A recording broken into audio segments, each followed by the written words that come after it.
वालेकुम रहमतुल्लाह। कुरान करीम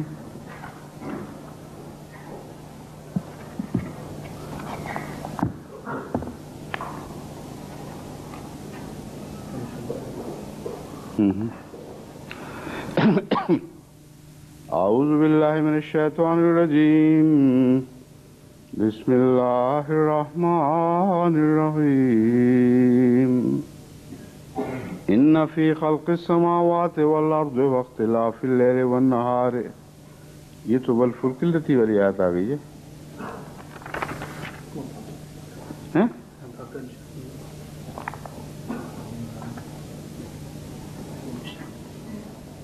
अच्छा, धागा, ठीक है। रोज़े में धागे को जिक्र आता है ना, इसलिए उससे धागे का इस्तेमाल किया गया है। आऊज़ु बिल्लाहि मिनश शैतानिर रजीम। बिस्मिल्लाहिर रहमानिर रहीम। इन्ना फी खल्क़िस समावाति वल अर्दि वख्तिलाफिल लैलि वन नहारि लायातिल लिउलिल अलबाब अल्लज़ीना यज़्कुरूनल्लाह क़ियामन व क़ुऊदन वअला जुनूबिहिम व यतफ़क्करून फ़ी ख़ल्क़िस समावाति वल अर्द रब्बना मा ख़लक़्त हाज़ा बातिला सुब्हानक फ़क़िना अज़ाबन नार। रब्बना इन्नका मन तुदखिलिन नारा फ़क़द अख़ज़यतह व मा लिज़्ज़ालिमीन मिन अंसार। इस आयत करीमा पर दर्स जारी था कल। এই আয়াতের দরস অব্যাহত ছিল, দরস চলছিল গতকাল। আল্লাযীনা ইয়াযকুরুনাল্লাহা কিয়ামান ওয়া কুউদান ওয়া আলা জুনুবিহিম ওয়া ইয়াতাফাক্কারুনা ফি খালকিস সামাওয়াতি ওয়াল আরদ। অধিকাংশ কথা যা বলার ছিল আমি বলে দিয়েছি। দুটো কথা এমন আছে যা এখন বলা আবশ্যক।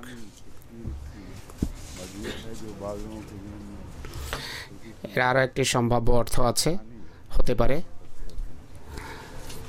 বিশেষ করে পাকিস্তানি আহমদীদের মাথায় এই অর্থ আসে।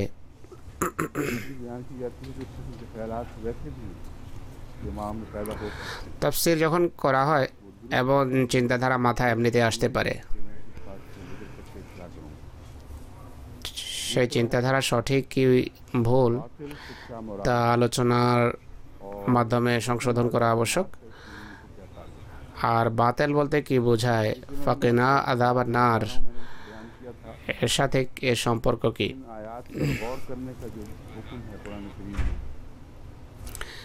আল্লাহ তাআলা যে কোরআনে এই আয়াতগুলো সম্পর্কে বলেছেন যে বুদ্ধিমানরা এটি সম্পর্কে চিন্তা করে, ভাবে সৃষ্টি সম্পর্কে। আর রাসূলুল্লাহ সাল্লাল্লাহু আলাইহি ওয়াসাল্লাম এই সম্পর্কে তাকিদ দিয়ে নির্দেশ দিয়েছেন, বলেছেন যারা আকাশ এবং পৃথিবীর সৃজন নিয়ে চিন্তা করে না তাদের জন্য ধ্বংস। আমি বৈজ্ঞানিক গবেষণাকে আধ্যাত্মিকতার সাথে সম্পর্কযুক্ত করেছি। আমি বলেছি যতক্ষণ পর্যন্ত বৈজ্ঞানিক গবেষণাকে যে জিক্রে এলাহিতে প্রভাবিত হয়ে তার অধীনে এগিয়ে নেওয়া না হবে, মানুষ খোদার দিকে অগ্রসর না হয়ে গায়রুল্লাহর দিকে, আল্লাহ ছাড়া অন্যের দিকে মানুষ ছুটে, আর আল্লাহ যে উদ্দেশ্যে বিবেক দিয়েছেন, বুদ্ধি দিয়েছেন, সেই উদ্দেশ্য থেকে দূরে সরে যায়, মানুষের বিবেক বুদ্ধি লোপ পায়। তো উলুল আলবাব বা বুদ্ধিমানের উলুল আলবাবের সাথে পাশাপাশি উলুল যিকির হওয়া আবশ্যক, অর্থাৎ খোদার স্মরণ আবশ্যক। খোদাকে স্মরণ না করে যেই গবেষণাই করা হোক না কেন তা ভ্রষ্টতার দিকে নিয়ে যাবে, সত্য থেকে দূরে নিয়ে যাবে। আমি বলেছি এই কথা পূর্বে বর্ণিত বিষয়ের সাথে সম্পর্ক আছে। বিশ্বজগতের সৃষ্টি নিয়ে চিন্তা করো, আকাশ এবং পৃথিবীতে অনেক নিদর্শন আছে। আর একটি কথা হলো রাত থেকে ফুটে। ইসলাম যে কঠোর দিনের সম্মুখীন হতে যাচ্ছে বা হবে, প্রভাতের আশা রেখো, কিন্তু সেই প্রভাতের সম্পর্ক খোদার স্মরণের সাথে, জিকিরের সাথে, এই কথাটা আমি বিশেষভাবে উপস্থাপন করে আসছি। আর একটি কথা যা মানুষের মাথায় আসে, অনেকে এটি নিয়ে যখন ভাবে তাদের মাথায় এই কথার উদয় হয়, তারা বলেন যে এখানে এদিকে ইশারা যে তোমরাও সেভাবে বিজ্ঞানে উন্নতি করো, যেভাবে পাশ্চাত্য উন্নতি করেছে। तुम्हें गलबन উন্নতি করলেই বিজয় লাভ হবে। बज़ाहिर जज़ब वाला ख्याल বাহ্যত আকর্ষণীয় একটা কথা, হৃদয়ে আকৃষ্ট হয় এদিকে। मूवमेंट के तौर पर देखता है কিন্তু और কার হৃদয় এদিকে আকৃষ্ট হয় যে ইসলামকে জাতীয়তাবাদী ধর্ম মনে করে, অনেক সময় জেনে শুনে, আর অনেক সময় একটা কারো প্রভাবে দীর্ঘকাল ইংরেজদের শাসনের কারণে মন মানসিকতা এদিকে আকৃষ্ট হওয়া অস্বাভাবিক কিছু নয়। এটি সম্ভাবনা उन हालात में থাকতেই পারে যে बार था गौर একজন মানুষ সেই পরিস্থিতিতে লালিত পালিত হয়েছে যেখানে এক বিদেশি শক্তি শাসন করেছে, কোরআনের রহস্য থেকে পর্দা উন্মোচন করছে, যে তারা চিন্তা ভাবনা করেছে আর এই কারণেই তারা শাসন করেছে, কিন্তু জিক্রে এলাহি থেকে তারা দূরে ছিল, তা কিছুই হয়নি। তোমরা যদি এমনটি করো তাহলে তোমরা জয়যুক্ত হবে। এই বিষয়টি সঠিক নয় আমার মতে। ভবিষ্যতে এমন চিন্তাধারাকে যদি আমরা গ্রহণ করি তাহলে ইসলামের অনেক ক্ষতি হতে পারে। এর ফলে ইসলাম কোনো ভৌগোলিক সীমারেখার সাথে সম্পর্কযুক্ত নয়। ये मजमून तो बहुत ही আর যারা और उस খোদাকে স্মরণ করে, স্মরণের কারণে তারা জয়যুক্ত হবে। এই বিষয় বড় সুন্দর, সেই বিষয়ের সাথে আন্তঃসম্পর্ক রাখে, যার সম্পর্কে আল্লাহ তাআলা বলেন, যেন জবুরে জিকিরের পর এটি লিখে রেখেছে যে ইন্নাল আরদা ইয়ারিসুহা ইবাদিয়াস সালিহুন। من असल आज निकालेंगे फिर वही गलती में लग गया। इबादी जो साले हैं ये तर्जुमा আমার যে সমস্ত নেক বান্দা আছে, অনুবাদ বলছি, আসলে আয়াত আসলে পরে দেখা যাবে। আল্লাহ তাআলা বলছেন, আমি এটি অবধারিত করে রেখেছি যে পুণ্যবান বান্দারাই আরজে মুকদ্দাস বা পবিত্র ভূমির অধিপতি হবে, অবশেষে জয় আসবে। জয় হবে নেকির, জয় হবে পুণ্যের, জয় হবে খোদাকে স্মরণের, কোনো ধর্মীয় জাতির বিজয় নয়। मजहबी कौम मुराद है उससे क्या যদি এই প্রবণতা থাকে কোনো ধর্মীয় জাতি হয়, তাহলে কি পাকিস্তানের বিজয় এটি, নাকি ইন্দোনেশিয়া বা মালয়েশিয়ার বা কোনো আরব বিশ্বের বিজয় এটি? ইসলামের মহান বিজয়ের সাথে এসি বিজয়ের নামে ঠাট্টার নামান্তর। বিজয় আসলে কাদের বিজয় আসলো? যারা নিজেরাই ইসলাম থেকে দূরে সরে গেছে। सोमा मिल তাই এই যে এক ধরনের লোভ, सोमा होता ही वो है जो লোভের কথা প্রথম দিকে খুব ভালো লাগে, আর কিন্তু হুজুর বলছেন যে এই ধরনের বিষয়ে লিপ্ত হবেন না। ইসলাম বর্ণবাদের বিরোধী শুরু থেকেই, রেসিস্ট ধ্যান ধারণার ইসলাম অনুমতি দেয় না। वलक़द कतबना फी ज़ुबूर मिन बाद ज़िक्र अन्न ওয়ালাকাদ কাতাবনা ফিজ জুবুরে মিন বাদি যিকরি আন্নাল আরদা ইয়াসুহা ইবাদিয়াস সালিহুন। ज़ुबूर में আমরা मेरे बंदे জবুরে नेक हों এটি লিখে রেখেছি যে আমার যে সমস্ত বান্দারা পুণ্যবান হবে তারাই জয়যুক্ত হবে, তারাই তাদেরই এই ভূমি তাদের আয়ত্তে আসবে। তাই বান্দার নেক হওয়া আবশ্যক। ইতিপূর্বে लड़ाइयों की तरफ से এই বিষয়টি বোঝেনি মানুষ, পুণ্যের দিকে মনোযোগ না দিয়ে যুদ্ধের দিকে মনোযোগ গেছে। আর কোরআনের কথা সত্য প্রমাণিত হয়েছে। যুদ্ধের মাধ্যমে কোনো বিজয়ের কথা আমি বলছি না, জাতিগত বিজয়ের কথা বলা হচ্ছে না, ধর্মের বিজয়ের কথা বলা হচ্ছে। পুণ্যবান মানুষই পুরনো পবিত্র স্থানের দিকে ফিরে যাওয়ার যোগ্যতা বা অধিকার রাখে। তো এখানে ইসলামের বিজয়ের बयान हुआ है अल्लज़ीना यज़कुरूना কথা সেভাবেই বর্ণিত হয়েছে। আল্লাযীনা ইয়াযকুরুনাল্লাহা কিয়ামান ওয়া কুউদান। पर गौर करोगे तो तुम याद যদি এই আয়াতগুলো নিয়ে চিন্তা করো, ভাবো, প্রণিধান করো, रखो रुकू और सुजूद क़याम और सुजूद में तरक्की करोगे স্মরণ রাখবে যতটা সময় রুকু এবং সেজদার কিয়ামে কাটাবে, এক্ষেত্রে যত উন্নতি করবে, तुम्हारे साथ रहेगा আর যদি অভ্যাস হয়ে যায় যে ঘুমন্ত জাগ্রত এবং পার্শ্বদেশে যে অবস্থা থাকুক না কেন, খোদা যদি হৃদয়ে থাকে তাহলে খোদা তালাই সেই রাতকে দিবসে পরিবর্তন করবেন। ইসলাম তার গুণের কারণে, বৈশিষ্ট্যের কারণে জয়যুক্ত হবে, ধর্মের বিজয় হবে, কোনো জাতির বিজয় নয়। এই ব্যাখ্যা গতকাল পেশ করা সম্ভব হয়নি, তাই ভাবলাম আজকে এটি বলা দরকার। দ্বিতীয় কথা হলো, মা খালাকতা হাদা বাতিলা সুবহানাকা ফাকিনা আযাবান নার। হে আল্লাহ, তুমি বৃথা সৃষ্টি করনি, ফাকিনা আযাবান নারের সাথে কি সম্পর্ক?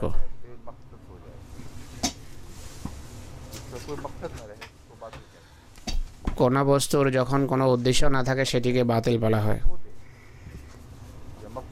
যে বস্তু নিজের উদ্দেশ্য থেকে বিচ্যুত হয় বা উদ্দেশ্য সাধনের যোগ্যতা হারিয়ে ফেলে, সেটি ফেলে দেয়া হয়, সেটিকে আস্ত করে নিক্ষেপ করা হয় বা জ্বালিয়ে দেয়া হয়। পুরনো যুগ থেকে রীতি চলে আসছে, ঘরের পালং বা চৌকি, চেয়ার, পুরনো যুগে চেয়ার ছিল না, তাই চেয়ারের কথা আমি শেষেই বললাম। এইগুলো আসবাবপত্র যখন কাজ না করে, পালং যখন ভেঙে যায়, তখন চূড়ান্ত সিদ্ধান্ত করতে হয় তো জ্বালিয়ে দেয়া হয়। তো বাতিলের অপ্রয়োজনীয় জিনিস ফেলে দেওয়ার সাথে সম্পর্ক আছে, জ্বালানোর সাথে সম্পর্ক। সেই কারণেই জ্ঞানী এবং উলুল ইলম এবং বুদ্ধিমান ধীমানদের এইদিকে মনোযোগ যাবে।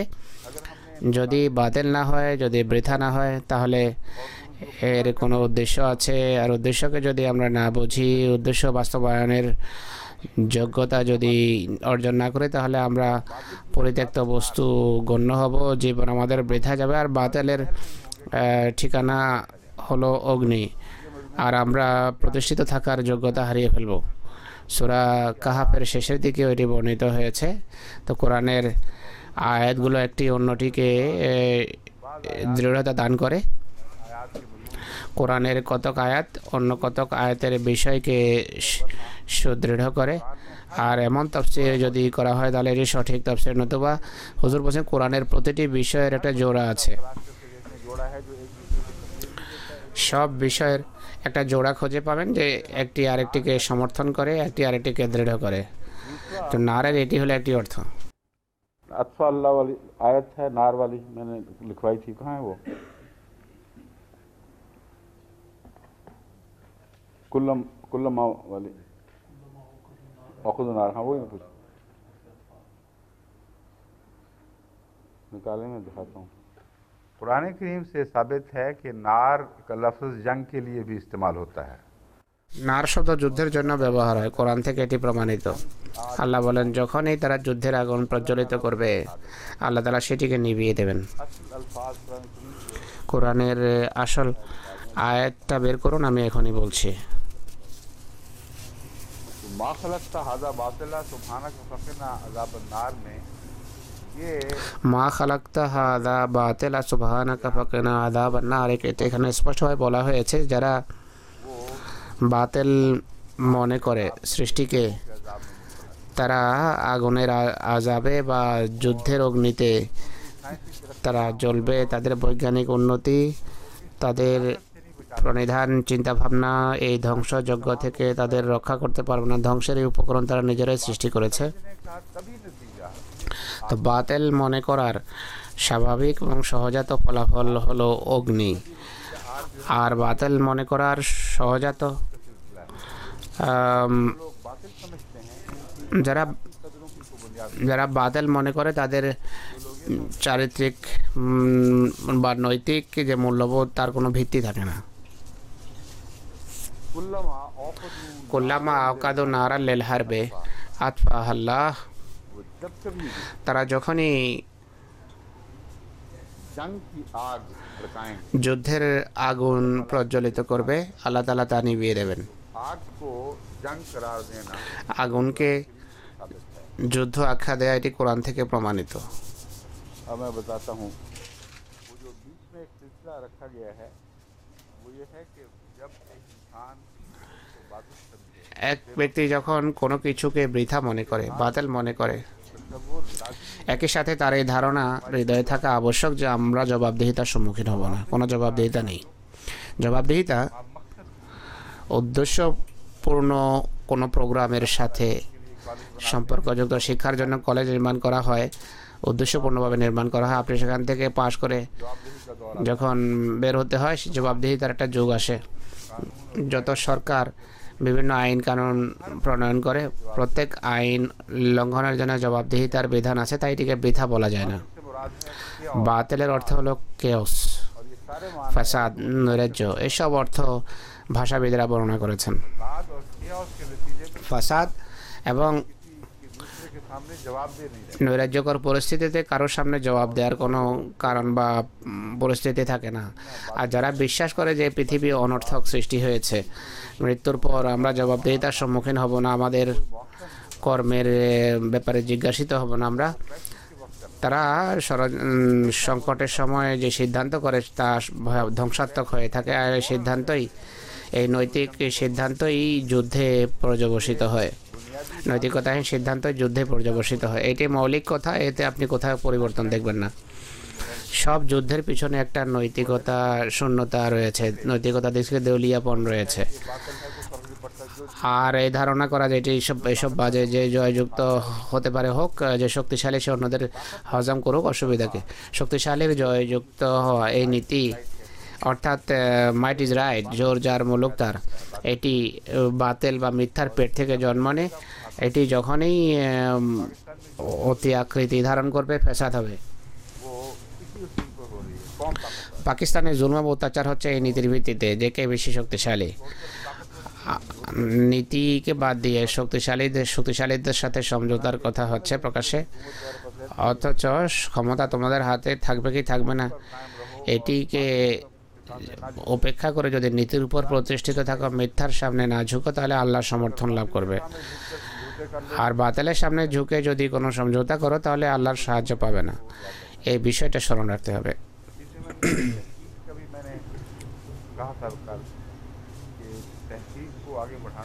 গতকাল বলেছিলাম যে গবেষণার কাজকে এগিয়ে নিতে হবে, বুঝতে হবে গবেষণা কাকে বলে।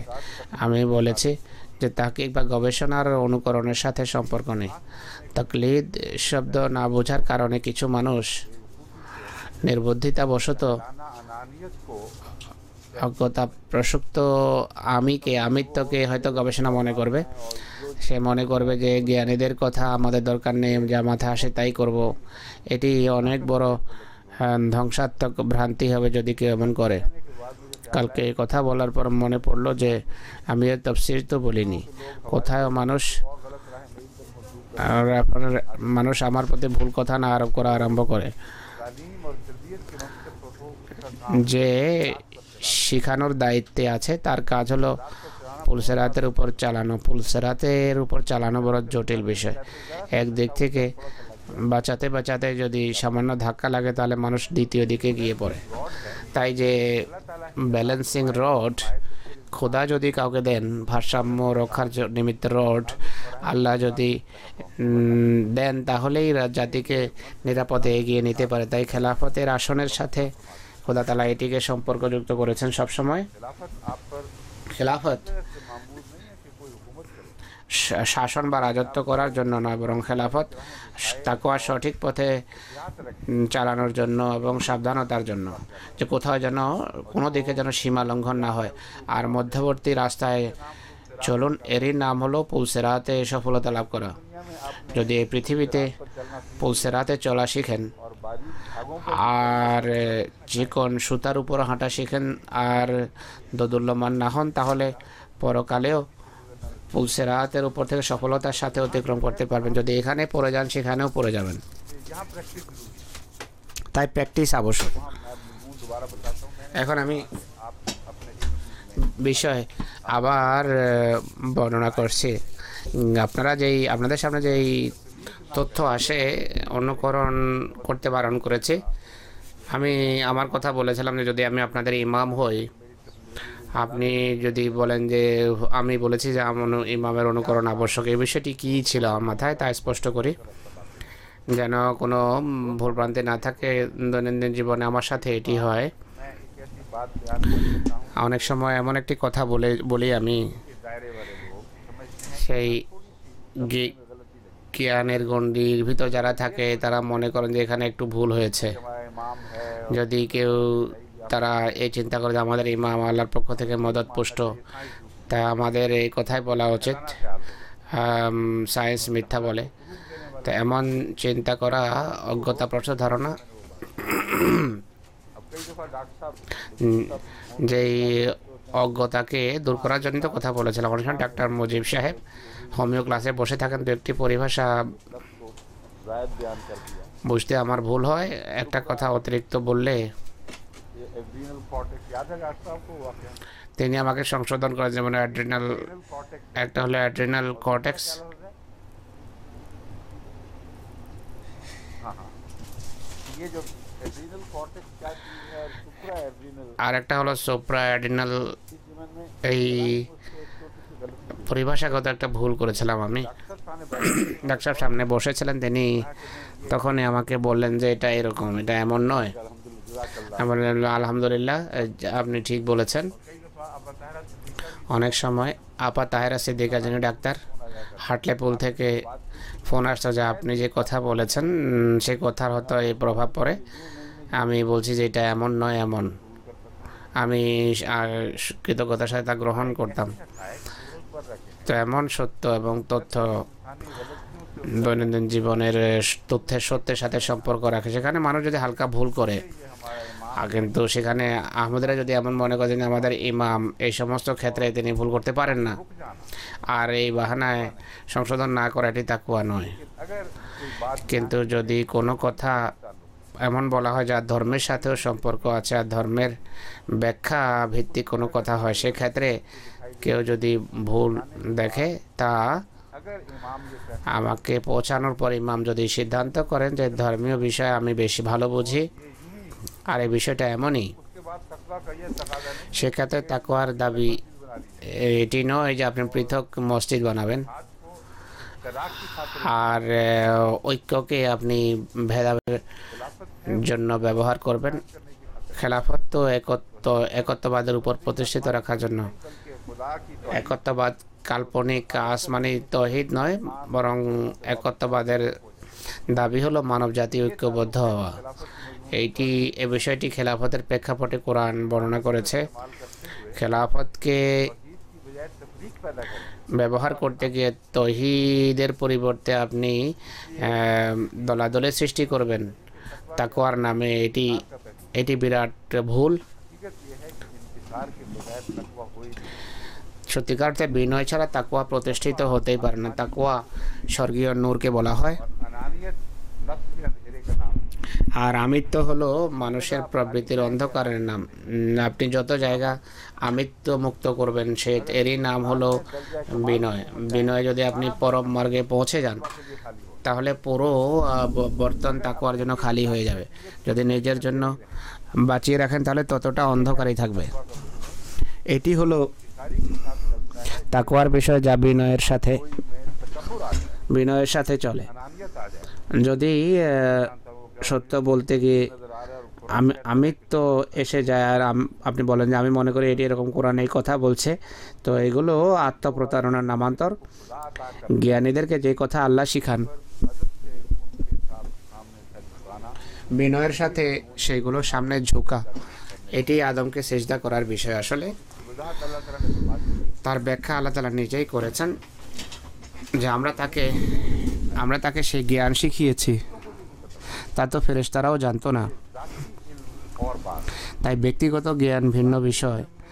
ব্যক্তিগত इंसान का किसी मर्तबे पर জ্ঞানের ক্ষেত্রে নেক মানুষ যে পর্যায়ে থাকুক না কেন ভুল করতে পারে, वो उलूम जो अल्लाह কিন্তু যে জ্ঞান আল্লাহ তাআলা দান করেন, वो उलूम যেই लाजिमन সেই জ্ঞান उसको एक ऐसी फौकियत अता करता সেই জ্ঞানের ক্ষেত্রে তাকে অন্যদের উপর है सर ना झुकाना, এমন अपना नुकसान শ্রেষ্ঠত্ব দান করেন যে তার সামনে মাথা না ঝুঁকানো, এটি ভ্রষ্টতার কারণ হয়। तकवा के नाम पर এই সাবধানতার কথা স্মরণ রাখবেন। তাকওয়ার নামে পাল্লার অন্য সাইডে ঝুঁকে যাবেন না। नाजुक है। ये তো रॉड के साथ उसका रोप যেভাবে রশির উপর একটা রড ধরে ভারসাম্য রক্ষা করতে হয় তেমনই একটি বিষয়, কিন্তু গবেষণার সাথে অনেস্টি বা সততা আবশ্যক। मुराद था कि अकायद को की वजह से দ্বিতীয় বিষয় হলো जो हकायक हैं उनको धक्के देकर एक तरफ लेके বিশ্বাসের नामे সত্যকে ধাক্কা দিয়ে साथ के साथ সরিয়ে দেবেন না পথ থেকে। वो हकायक जो आपको স্বাধীনভাবে যা সত্য তার অনুসরণ করুন আর নিশ্চিত হন যে আল্লাহর এই বিশ্বে কোনো প্রকারের কন্ট্রাডিকশন নেই, বিরোধ নেই। খোদা তাআলার मुतकाबिल या मुतसादिल কথা, তার কিতাব, তার সৃষ্টির পরিপন্থী হবে বা কন্ট্রাডিক্টরি হবে এটি হতে পারে না। আল্লাহ তাআলা বাহ্যিকভাবে যেই নিজাম বা সৃষ্টি করেছেন তিনি কোরআনের আকারে আমাদেরকে এক আধ্যাত্মিক নিজাম দান করেছেন। ये समझते हैं कि हम कुरान की मदद তাই যারা মনে করে যে আমরা पहले अकीदा और फिर उसके हक में हवाले तलाश करें প্রথমে বিশ্বাসের অনুসরণ করি আর বিশ্বাসের সমর্থনে রেফারেন্স তালাশ করি, এই নিয়ত ভালো, কিন্তু কোনো কথা যদি ख्याल करना कि বিশ্বাসের বাহিরে বলে মনে হয়, এই কথা মনে করা যে এটি ফেলে দেওয়া উচিত আমাকে, এটি ঠিক নয়। এটি সেখানেই সাবধান হতে হবে, সাবধানতা আবশ্যক। हकायक से कोई तसादुफ কোরআনের এই বিশ্বজগতের রিয়ালিটির সাথে এবং বাস্তবতার সাথে কোনো বিরোধ নেই। যদি আপনি বিরোধ দেখেন, সংঘর্ষ দেখেন, তাহলে দুটো কথা আছে, হয়তো इस्तेमाल को आप इसका दूर कर আপনার দেখার ভুল। এই আশঙ্কা কিভাবে দূর করবেন? যতক্ষণ পর্যন্ত দেখার ভুলের সংশোধন না হবে, से बात करने के बाद फिर दुरुस्त हुआ करता আর এটি সংশোধন হয় জ্ঞানীদের সাথে কথা বললে। है। आप कह सकते हैं कि देख तो मैं इसको जा रहा हूँ मगर আপনি এটি বলতে পারবেন না যে এটি আমি কালো দেখছি কিন্তু আসলেই সাদা হবে, সেখানে ইস্তেগফারের সময় এটি।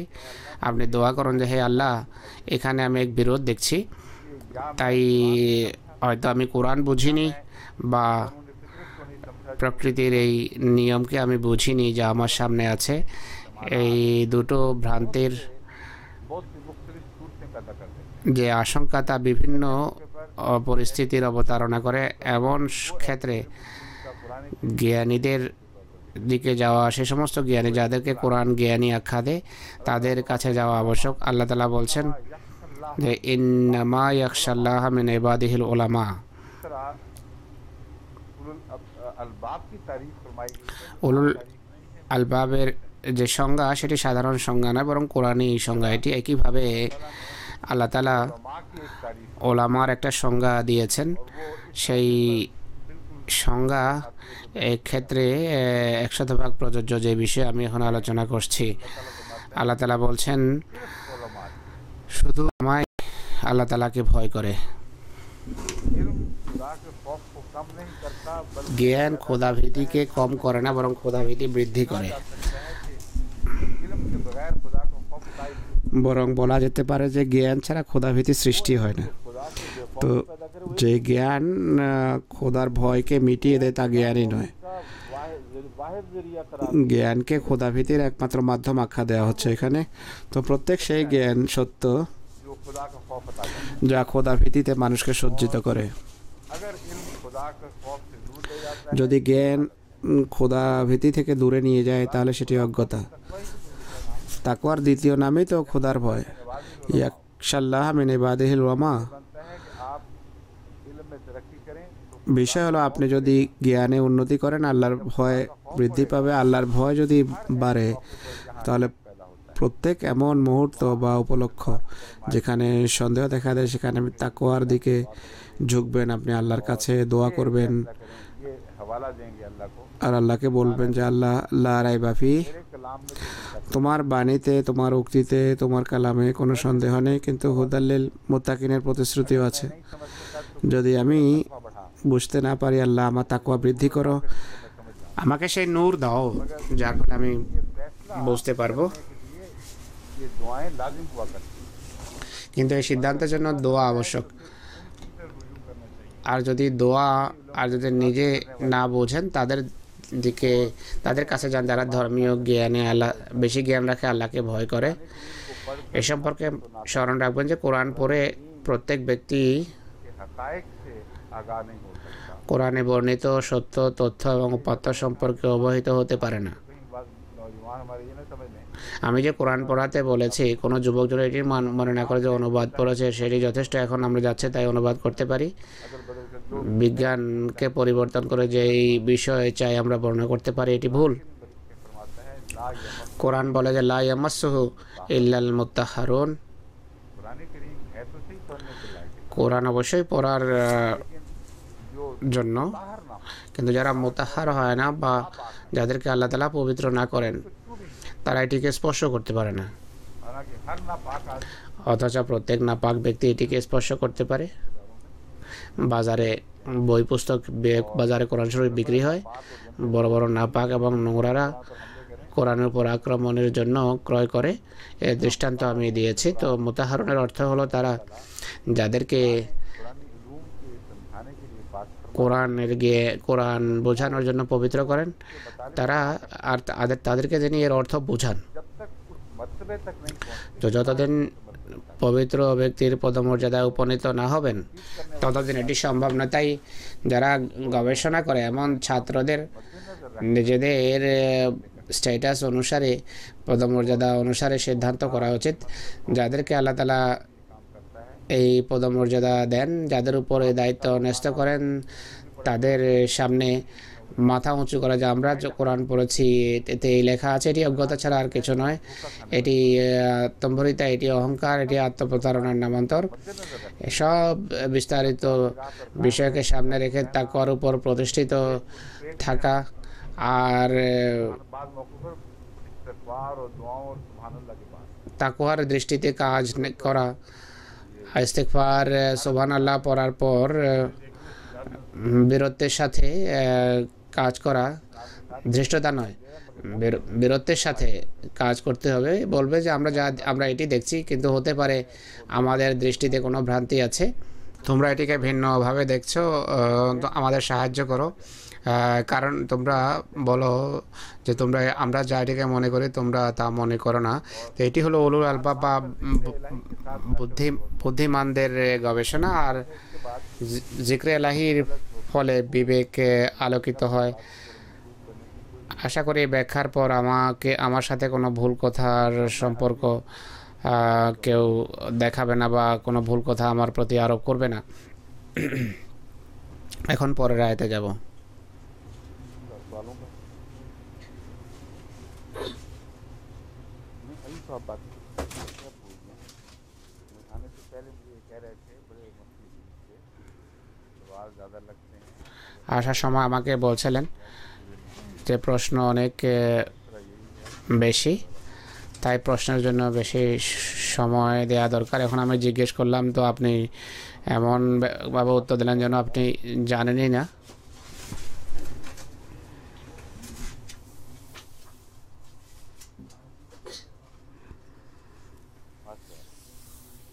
अच्छा तो यूँ करते हैं कि अगली आयत में दाखिल होने से पहले सवाल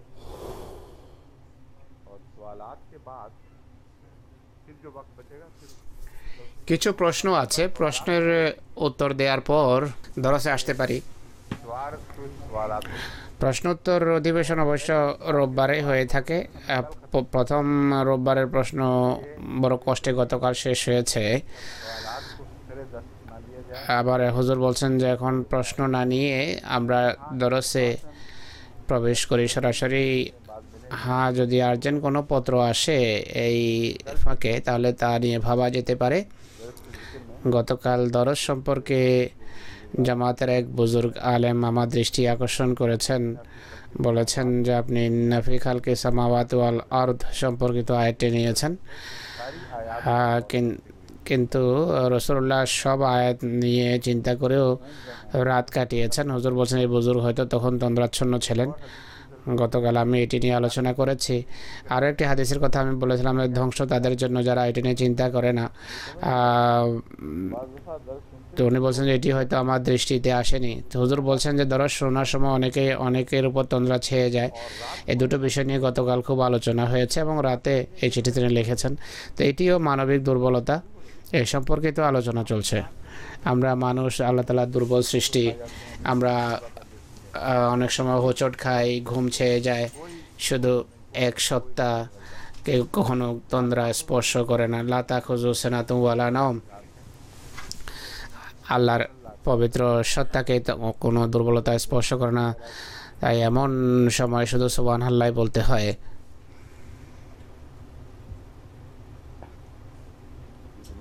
सवालात सवालात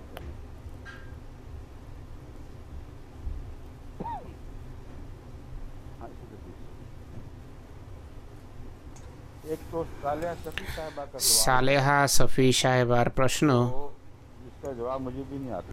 এর উত্তর আমিও জানি না। ऐसा सवाल है जो मेरे दिल में भी पैदा होता এমন প্রশ্ন যা আমার হৃদয়ে জাগে আর এখনও है, कोई हल समझ नहीं सका। দ্বিধাদ্বন্দ্ব আছে। এই প্রশ্নের উত্তর আমি খুঁজে পাইনি। आया हो যদি কেউ জানে আমাকে সাহায্য করতে পারে। सवाल यह है कि প্রশ্ন হলো, হজরত মুসা যে তুর পর্বতে আল্লাহকে দেখতে চেয়েছেন, আল্লাহ উত্তর দিয়েছেন তুমি তা সহ্য করতে পারবে না। बहुत से कुरान कुरान এ সম্পর্কে অনেক के बाद बड़ी खती স্পষ্ট সুনিশ্চিত আয়াত আছে কোরআন শরীফে, যা থেকে স্পষ্টভাবে বোঝা যায় মুসা যা সহ্য করতে পারতেন না, মোহাম্মদ রসুল্লাহ তা বহন করেছেন। সেই পাহাড় যেই পাহাড় ওহি সহ্য করতে পারেনি, মোহাম্মদ রসুল্লাহ এগিয়ে এসেছেন এবং তা বহন করেছেন, গ্রহণ করেছেন। ऐसी वही जो जमीन व आसमान में इनकार कर এমন ওয়াহি যা গ্রহণ বরণ করতে পাহাড় অস্বীকার করেছে। হামাল আহাল ইনসান, কামেল মানব মোহাম্মদ রসুল্লাহ সেই বোঝা নিজ কাঁধে নিয়েছেন এবং সফলভাবে বহন করেছেন। साथ इसका क्या तसाब সেই হাদিসের সাথে এর সামঞ্জস্য কি? যদি ব্যাখ্যা সঠিক হয়, আমরা নিশ্চিতভাবে বলতে পারি যে কোরআন স্পষ্ট ভাষায় এই বিষয়ে বর্ণনা করেছে। মৌসার উপর তো তাজাল্লি হয়নি, পাহাড়ের উপর তাজাল্লি হয়েছে। সেটি সেই মহান তাজাল্লি বা বিকাশ নয় যা কোরআনের তাজাল্লি হয়ে থাকে, বরং এটি জালালি বহির্প্রকাশ ছিল। দৃষ্টান্ত স্বরূপ রূপকভাবে বলা হয়েছে যে পাহাড় তা সহ্য করতে পারবে না। দুনিয়ার কোনো তাজাল্লি বা বিকাশ তিনি চাচ্ছিলেন, তার সম্পর্কে কোরআন বলে যে তার জন্য সহ্য করার শক্তি ছিল না, তিনি পারতেন না, মোহাম্মদ রসুল্লাহ পারতেন। সে হাদিসের অর্থ কি তাহলে? মূসা বেহুশ হয়ে গিয়েছিলেন, इसलिए हजरत मूसा उस दोबारा बेहोश नहीं हुए। তাই মূসা দ্বিতীয়বার বেহুশ হবেন না। আর কিয়ামত দিবসে মোহাম্মদ রসুল্লাহ চেতনা হারিয়ে যাবে, যিনি মূসার তুলনায় বড় তাজাল্লি পেয়েছিলেন পৃথিবীতে। তাই এটি একটি বিরোধ। আমি সালেহা সফি সাহেবকে অনুরোধ করব যে বিষয়টা আমার জন্য স্পষ্ট নয়। अभी कर रहा हूँ गौर আমি দোয়াও করছি এবং ভাবছিও। इल्म जो कुरान पर गौर करने वाले যারা কোরআন সম্পর্কে ভাবে তারা যদি বলেন যে এই বিষয়ের সামঞ্জস্য কি, এই বিষয়গুলো দেখতে হবে, হাদিসকে দেখতে হবে, হাদিসকে বর্ণনা করেছেন আর কখন এই হাদিস প্রথমবার সামনে এসেছে, রওয়ায়াতকারী কে, और इस्तेमालात जो इसके बरफ আর অন্য কি সম্ভাবনা আছে বা অন্য এমন কি অর্থ আছে যা এই বিরোধ বা কন্ট্রাডিকশন দূর করতে পারে। এটি সারা পৃথিবীর জন্য একটা আমন্ত্রণ যে আপনারা এর উত্তর যদি জানেন তাহলে লিখে পাঠান, হুজুর বলছেন। एक सवाल है मोहम्मद अनवर साहब बाल्टीमोर का। বাল্টিমোর থেকে মোহাম্মদ আনোয়ার সাহেব একটা প্রশ্ন পাঠিয়েছেন। छेनी को कहते हैं तेशा, कहते हैं शायद। तेशा तो बड़ी चीज़ है।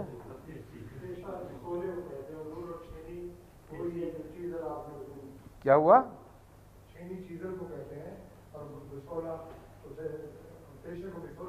हाँ, मगर छेनी का उर्दू लफ्ज़ क्या है? छेनी ही है।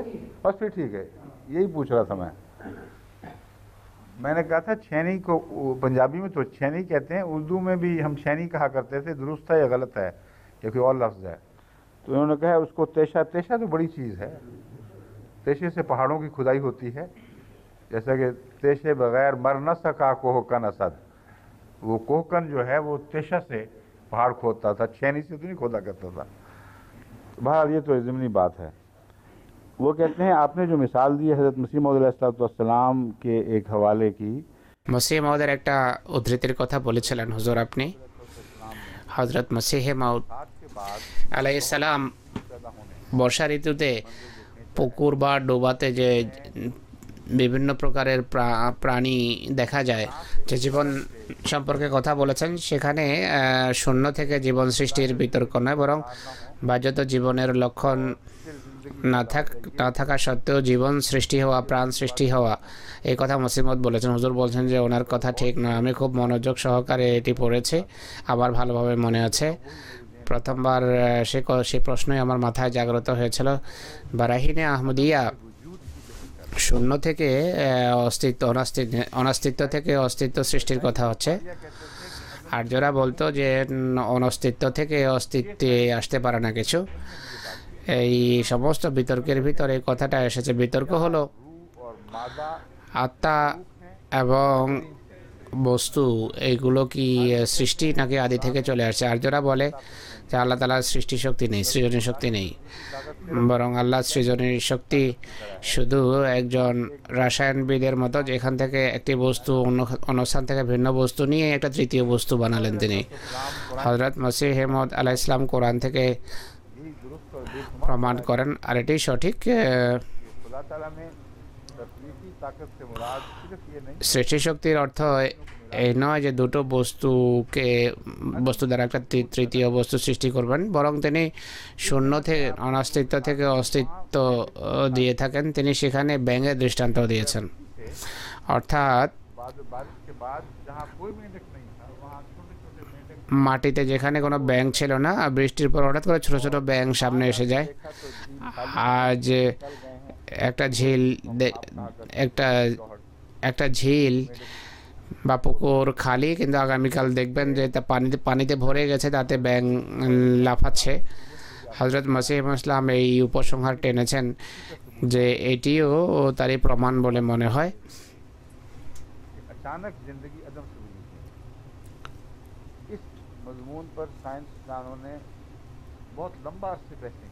বিজ্ঞানীরা এটি সম্পর্কে দীর্ঘকাল বিতর্ক করেছে, এবং একসময় বিজ্ঞানীদের একটা শ্রেণী ছিল যারা এই বিষয়ে বিশ্বাসী ছিল। আর জিওলজিতে এটিকে বলা হয় স্পন্টেনিয়াস জেনারেশন এবং স্পন্টেনিয়াস জেনারেশন। জীবন কি হঠাৎ করে কাদা এবং মাটি থেকে সৃষ্টি হতে পারে, বা জীবনের কোনো বীজ পূর্ব থেকেই থাকা আবশ্যক। এই বিতর্কে কিছু বিজ্ঞানী সে যুগে এমন কথা বলতো, এখনও বিভিন্ন অভিধান খুলে দেখুন।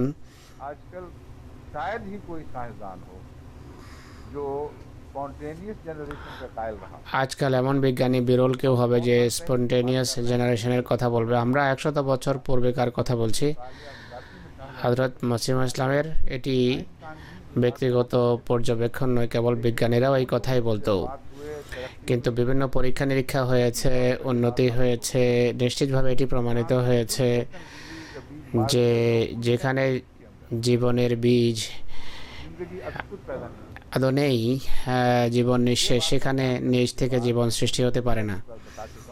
এ কথা বলার পর আমি বলেছিলাম যে এমন কিছু ভুল যা যুগের প্রচলিত জ্ঞানের সাথে সম্পর্ক রাখে, আলেমুল গায়েব না হওয়ার সাথে সম্পর্কযুক্ত, মানবিক দুর্বলতার সাথে সম্পর্কযুক্ত, তা খোদা প্রেমিকরা এমন ভুল করতে পারে। তারা কখনো এটি বলেন না যে আল্লাহ এই কথা বলেছেন আমাকে।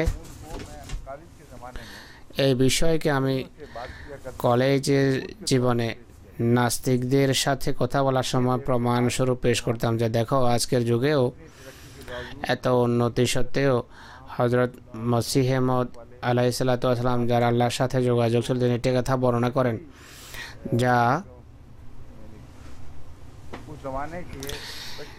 সমসাময়িক যুগের মানুষের যে জ্ঞান আছে, সেই জ্ঞান অনুসারে এমনটি হওয়া উচিত,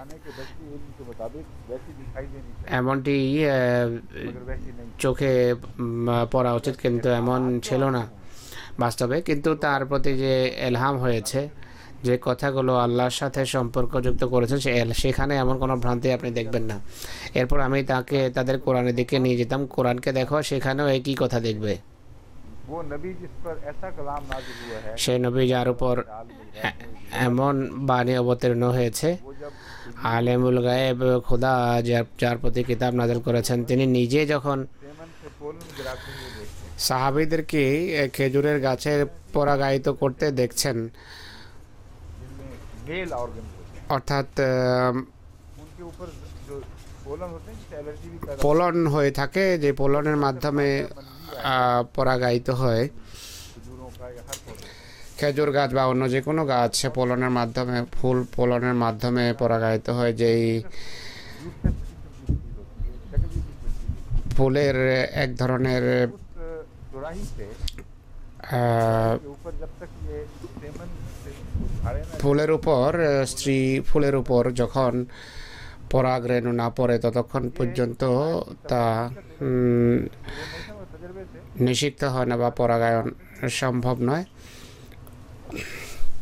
अरब जमींदार अपने আরব কৃষক তাদের রীতি অনুসারে এটি করছিল। মদিনায় রাসূলুল্লাহ সাল্লাল্লাহু আলাইহি সাল্লাম সেখানে আসেন এবং বললেন যে এর দরকার কি। अगर छोड़ दिया गया तो সাহাবীরা যখন ছেড়ে দিলেন তখন কোনো ফল ধরেনি সে বছর।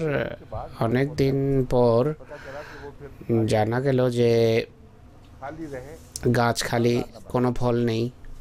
उस पर जब रसूल अकरम सल्लल्लाहु রাসূলুল্লাহ সাল্লাল্লাহু আলাইহি সাল্লামের কাছে অভিযোগ করা হলো। তিনি সাল্লাল্লাহু আলাইহি সাল্লাম বললেন যে আমি যে সমস্ত বিষয়ে রসুল নিযুক্ত হয়েছি তাতে আমি কোনো ভুল করো না, এগুলো তোমাদের কৃষি কাজ। তো রাসূলুল্লাহ সাল্লাল্লাহু इल्म सिखाया और हज़रत सल्लल्लाहु अलैहि আলাইহি ওয়ালিহি ওয়াসাল্লাম আমাদেরকে কৃষি কাজও শিখিয়েছেন। কৃষির অনেক সূক্ষ্ম নীতিও অনেক সময় সূক্ষ্ম নীতি শিখিয়েছেন। বলেন যে মহিলারা ক্ষেত স্বরূপ, সে এর মাধ্যমে কৃষির কিছু গুরুত্বপূর্ণ নীতি আমাদেরকে বুঝিয়েছেন। মোমেনকে তিনি এক ফসলের সাথে তুলনা করেছেন। মনোযোগ সহকারে যদি পড়া হয়, কৃষির অনেক জ্ঞান কোরআন থেকে আপনি লাভ করতে পারেন, কিন্তু তা সত্ত্বেও আসল কথা যা হলো তা হলো রাসূলুল্লাহ সাল্লাল্লাহু আলাইহি সাল্লামের যে জ্ঞান, তার জ্ঞানের পরিপন্থী কাজ নয় এটি। রাসূলুল্লাহ সাল্লাল্লাহু আলাইহি সাল্লামের বিরুদ্ধে এটি মোটেই কোনোভাবে রিফ্লেকশন নয়, তার বিরুদ্ধে যায় না। মানুষ হওয়া সত্ত্বেও गैब ना होने के बाद তিনি আলেমুল গায়েব বা অদৃশ্যের জ্ঞান না থাকা সত্ত্বেও অদৃশ্যের এত জ্ঞান ভাণ্ডার তার সামনে উন্মোচন করা হয়েছে एक बशर है যে उस जमाने के आम इल्म के मुताबिक ये इल्म তিনি এক বছর সেই যুগের জ্ঞান অনুসারে, पोलन का প্রচলিত জ্ঞান অনুসারে তিনি জানতেন না। তিনি স্বীকার করছেন পোলন বা পরাগ রেণু वो तो ओवरी तो है, मगर नबातात के लिए भी ओवरी रहता है बस कुछ और है स्टिग्मा।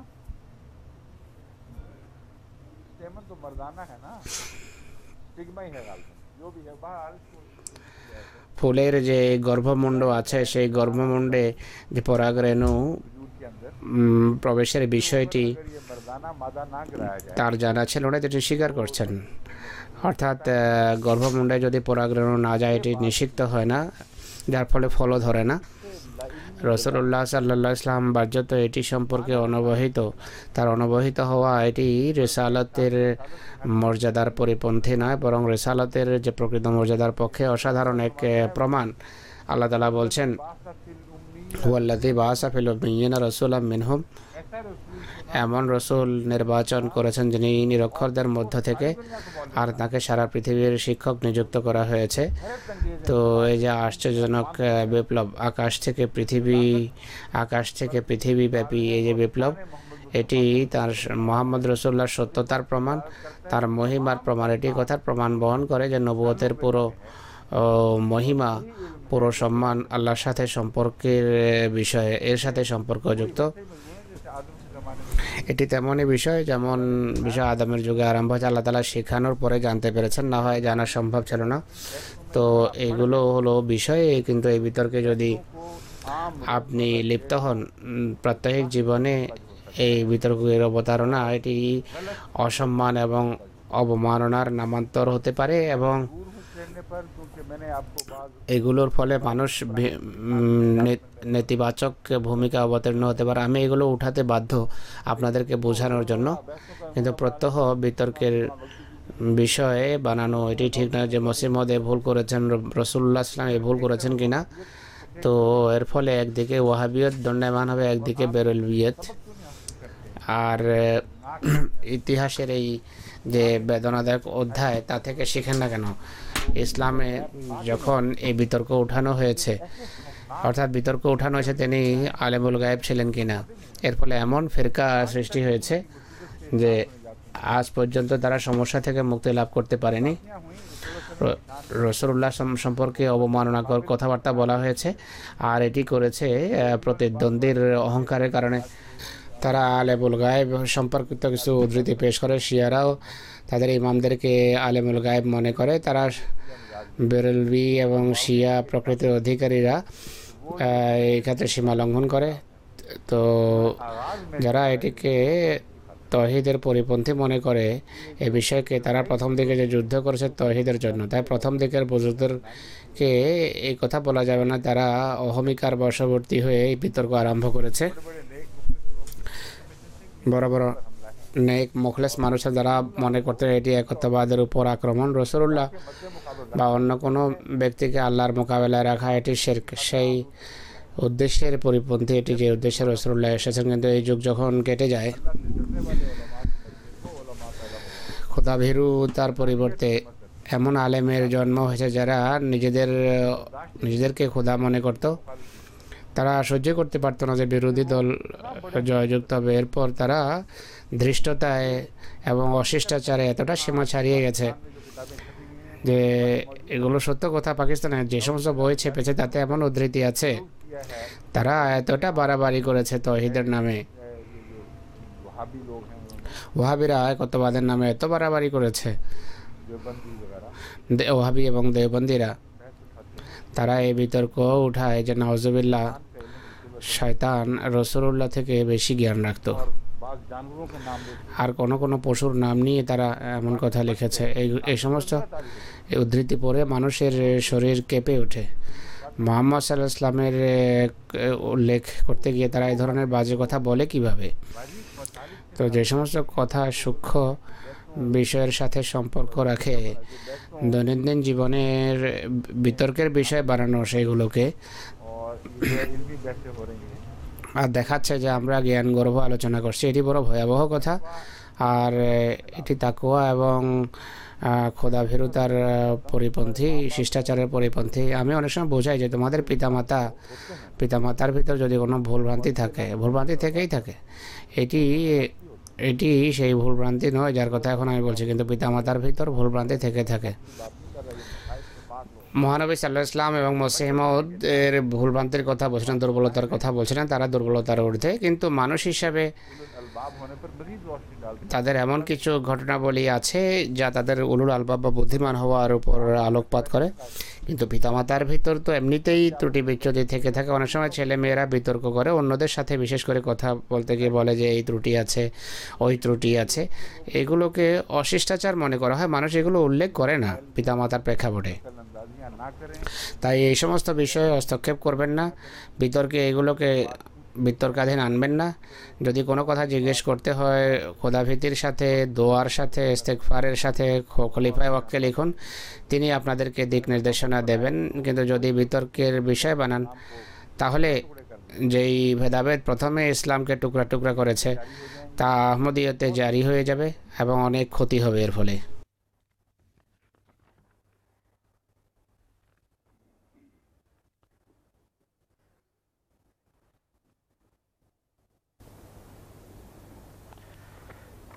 ये एक सवाल है, वो हवालों वाले आपने अलग कर दिए, कहीं रखे हुए? अच्छा ये है वो सवाल। हर हवाला उस मुतलका सवाल के नीचे लगाएं जो मैंने आपको इकट्ठे कराए थे, ताकि ढूंढना न पड़े। আমাতুল কাইয়ুম সাহেবা সওয়াল করেন। আমাতুল কাইয়ুম সাহেবা প্রশ্ন করছেন, হযরত ইয়াহিয়া সম্পর্কে আপনি যে সকল কথা বলেছিলেন আমার প্রশ্ন হলো সেই প্রেক্ষাপটে রাসূলুল্লাহ সাল্লাল্লাহু আলাইহি ওয়াসাল্লাম মেরাজের রাতে হযরত ঈসা এবং ইয়াহিয়াকে একসাথে দেখেছেন। এর রহস্য কি? হুজুর বলছেন এটি কোনো রহস্য নয়, এটি স্পষ্ট কথা। সমসাময়িক যুগের রসুল ছিলেন, একই ধরনের পরিস্থিতির সম্মুখীন ছিলেন। অনেক দিক থেকে সূক্ষ্ম পার্থক্য তো আছেই, কিন্তু উভয়ের ভিতর সামঞ্জস্য আছে। একই পরিস্থিতিতে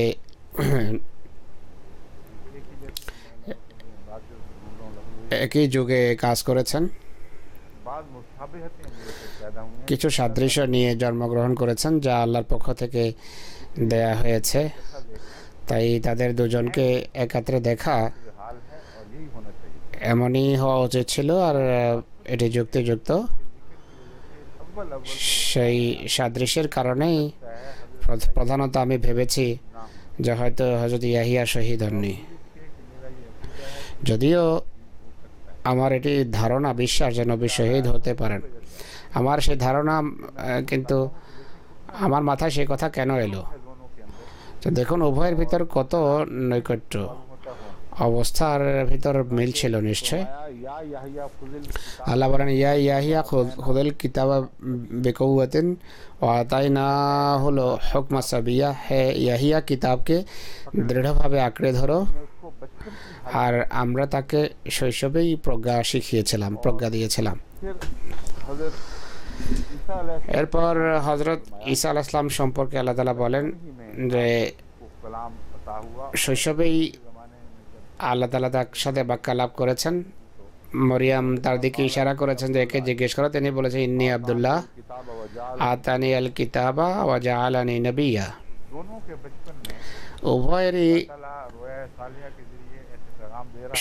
উভয়কে আল্লাহ তাআলা শৈশবে সত্য স্বপ্নের মাধ্যমে এবং এমন বানিয়ে দিয়েছিলেন, যা যদিও তখনও নবী হননি, কিন্তু সত্য স্বপ্নের মাধ্যমে এমন মনে হচ্ছিল খোদা তাদেরকে জানিয়েছিলেন তোমরা বড় কাজের জন্য প্রস্তুত হচ্ছ।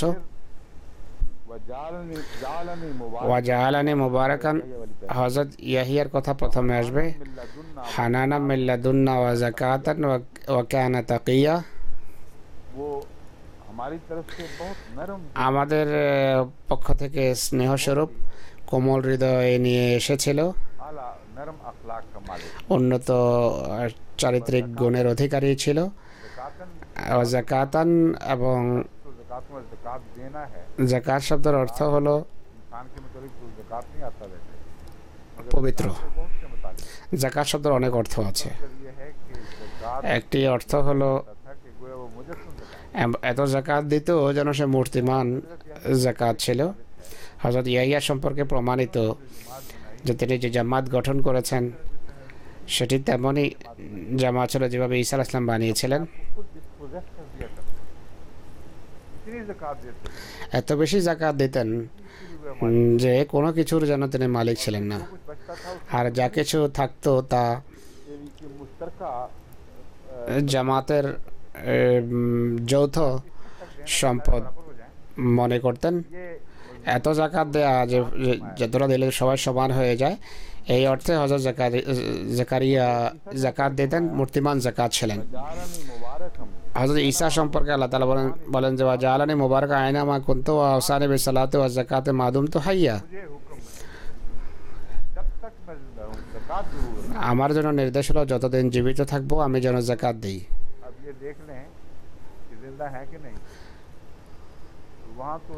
ঈসা আলাইহিস সালাম কি এখন জীবিত? সেখানে দুজনকে দেখেছে, ইয়াহিয়া এবং ঈসাকে। তারা কি পরস্পরকে যাকাত দিচ্ছেন? এটি কেমন যাকাত? তারা জীবিত কিনা?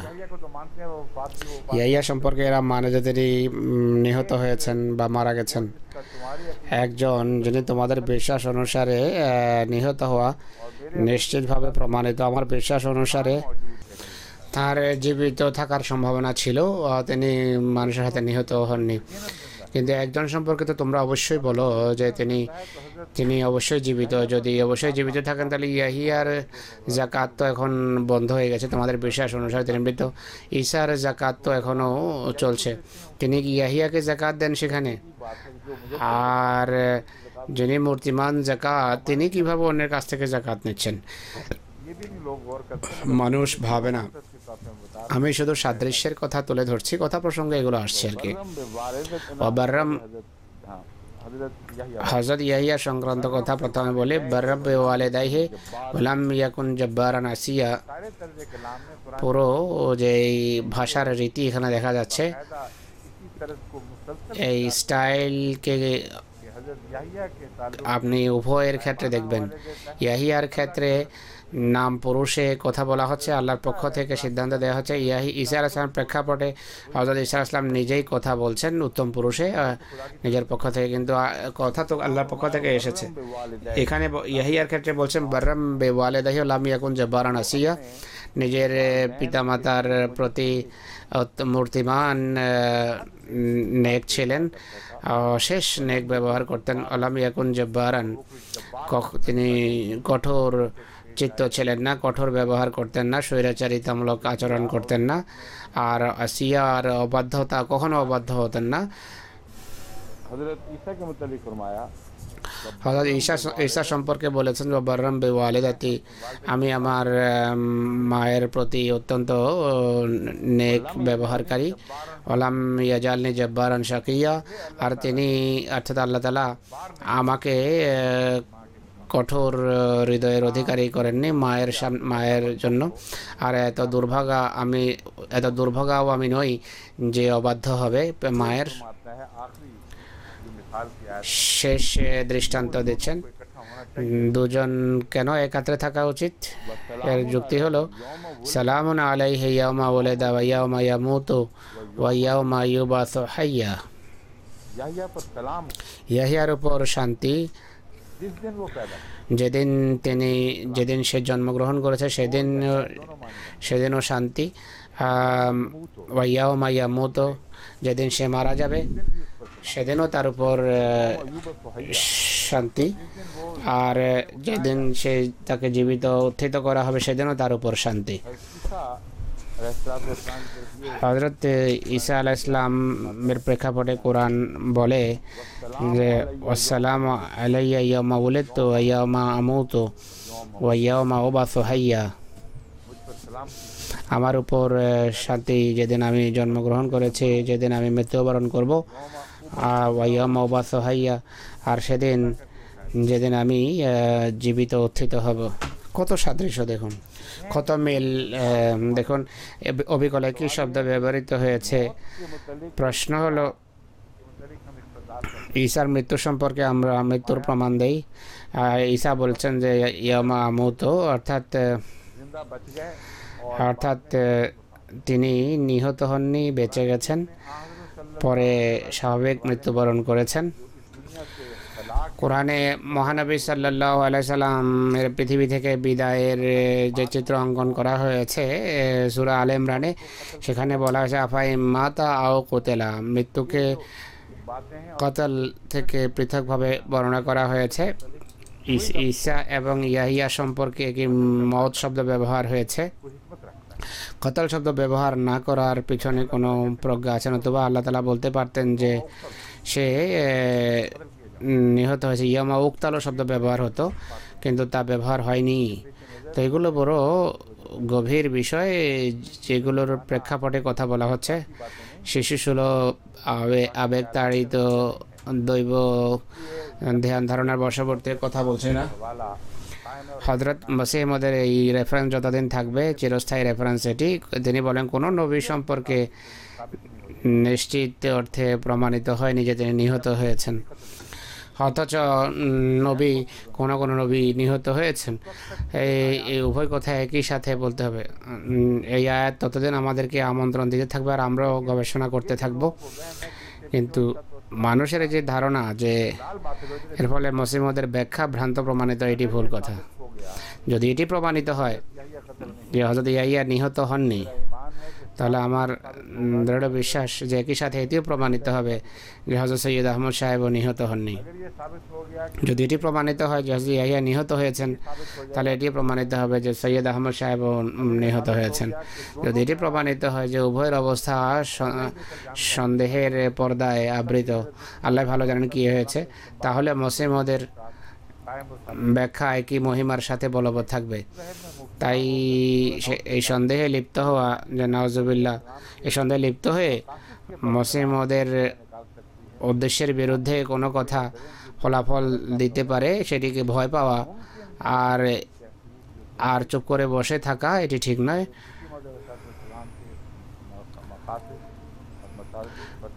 সত্যের সন্ধানে কোনো গবেষণা মুসলিম ওদের লক্ষ্যের পরিপন্থী হতে পারে না, এটি ভালো করে মনে রাখতে হবে।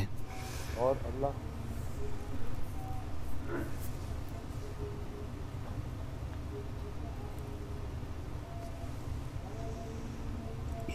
एक सवाल हमारे मिर्जा मुश्ताक ने ये भी अच्छा इल्मी ज़ौक़ মির্জা মুশতাক সাহেব নাসেরের একটা প্রশ্ন আছে। তিনিও ভালো জ্ঞানী মানুষ, গবেষণা করেন। ये जो फरमाया गया है তিনি বলেন যে जिंदा होते हैं এই যে বলা হয়েছে শহীদ জীবিত থাকেন, মৃত নন, তাদের জীবনের मानों में প্রকৃতি কি, ধরন কি, কোন অর্থে জীবিত, এটি একটু বুঝিয়ে দেন। समझा सकते हैं আমি তাকে কিভাবে বোঝাতে পারি? কেননা কোরআন বলে যে आयाओं বালা হিয়াউন আলাকিল্লা তাশরুন, কিন্তু তা বুঝতে পারবে না।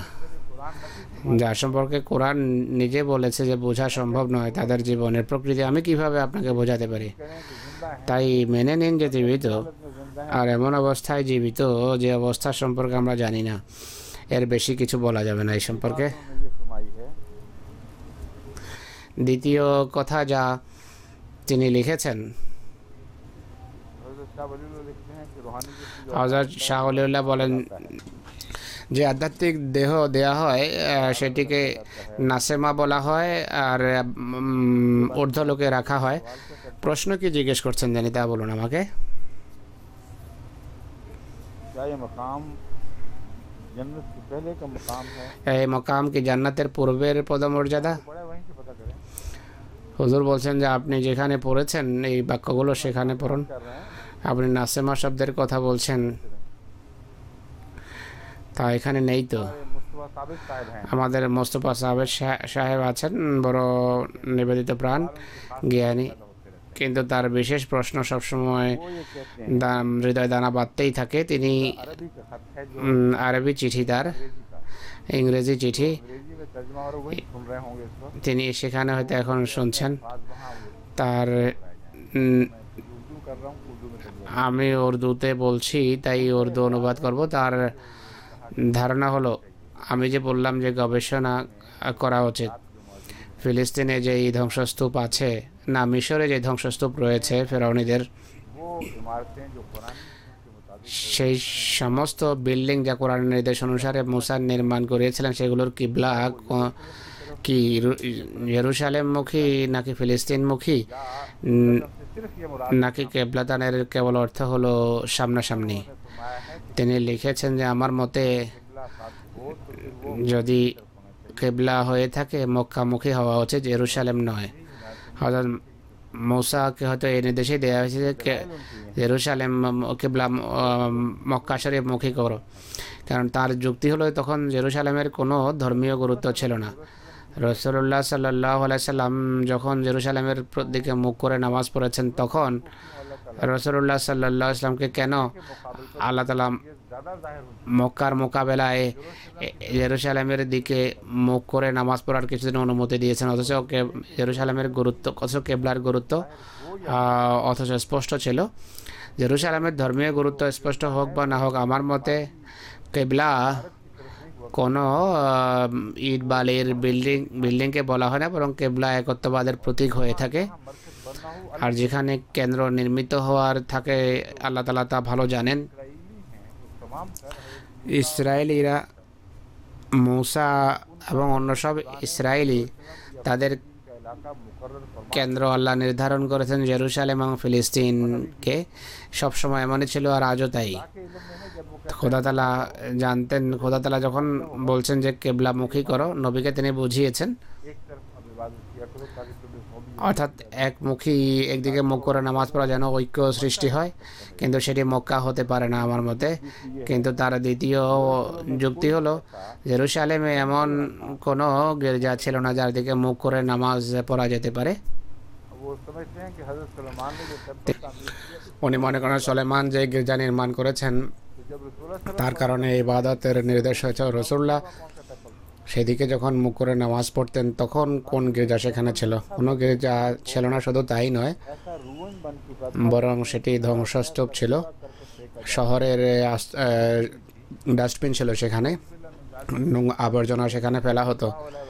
তো নওয়াজুবিল্লাহ মিন যালিক, রাসূলুল্লাহ সাল্লাল্লাহু আলাইহি ওয়াসাল্লাম কি গির্জাকে সামনে রেখে সেদিকে মুখ করে নামাজ পড়তেন? মোটেই নয়। हजरत सल्लल्लाहु अलैहि वसल्लम का ये मसलक था, রাসূলুল্লাহ সাল্লাল্লাহু আলাইহি ওয়াসাল্লামের ताला नई से দৃষ্টিভঙ্গি नाजिल न फरमाए, এবং তার অবস্থান এটি ছিল যে যতক্ষণ আল্লাহ নতুন শিক্ষা নাজেল না করেন পরবর্তী শরীয়তের শিক্ষা বলবৎ থাকবে, কোনো নো মেন্স ল্যান্ড নেই। এই দৃষ্টিকোণ থেকে এটিকে কিবলা আউয়াল বলা হয়। सल्लल्लाहु अलैहि वसल्लम की सुन्नत साबित करती है রাসূলুল্লাহ সুন্নত প্রমাণ করে যে প্রথম কেবলা जेरूशलम মক্কা ছিল না, প্রথম কেবলা ছিল জেরুসালেম। के हज होने के बावजूद মক্কায় मक्के की तरफ मुंह करके इबादत का कभी इससे पहले किसी को হজ হওয়া সত্ত্বেও মক্কার দিকে মুখ করে নামাজ পড়ার নির্দেশ পূর্বে কোনো জাতিকে দেয়া হয়নি।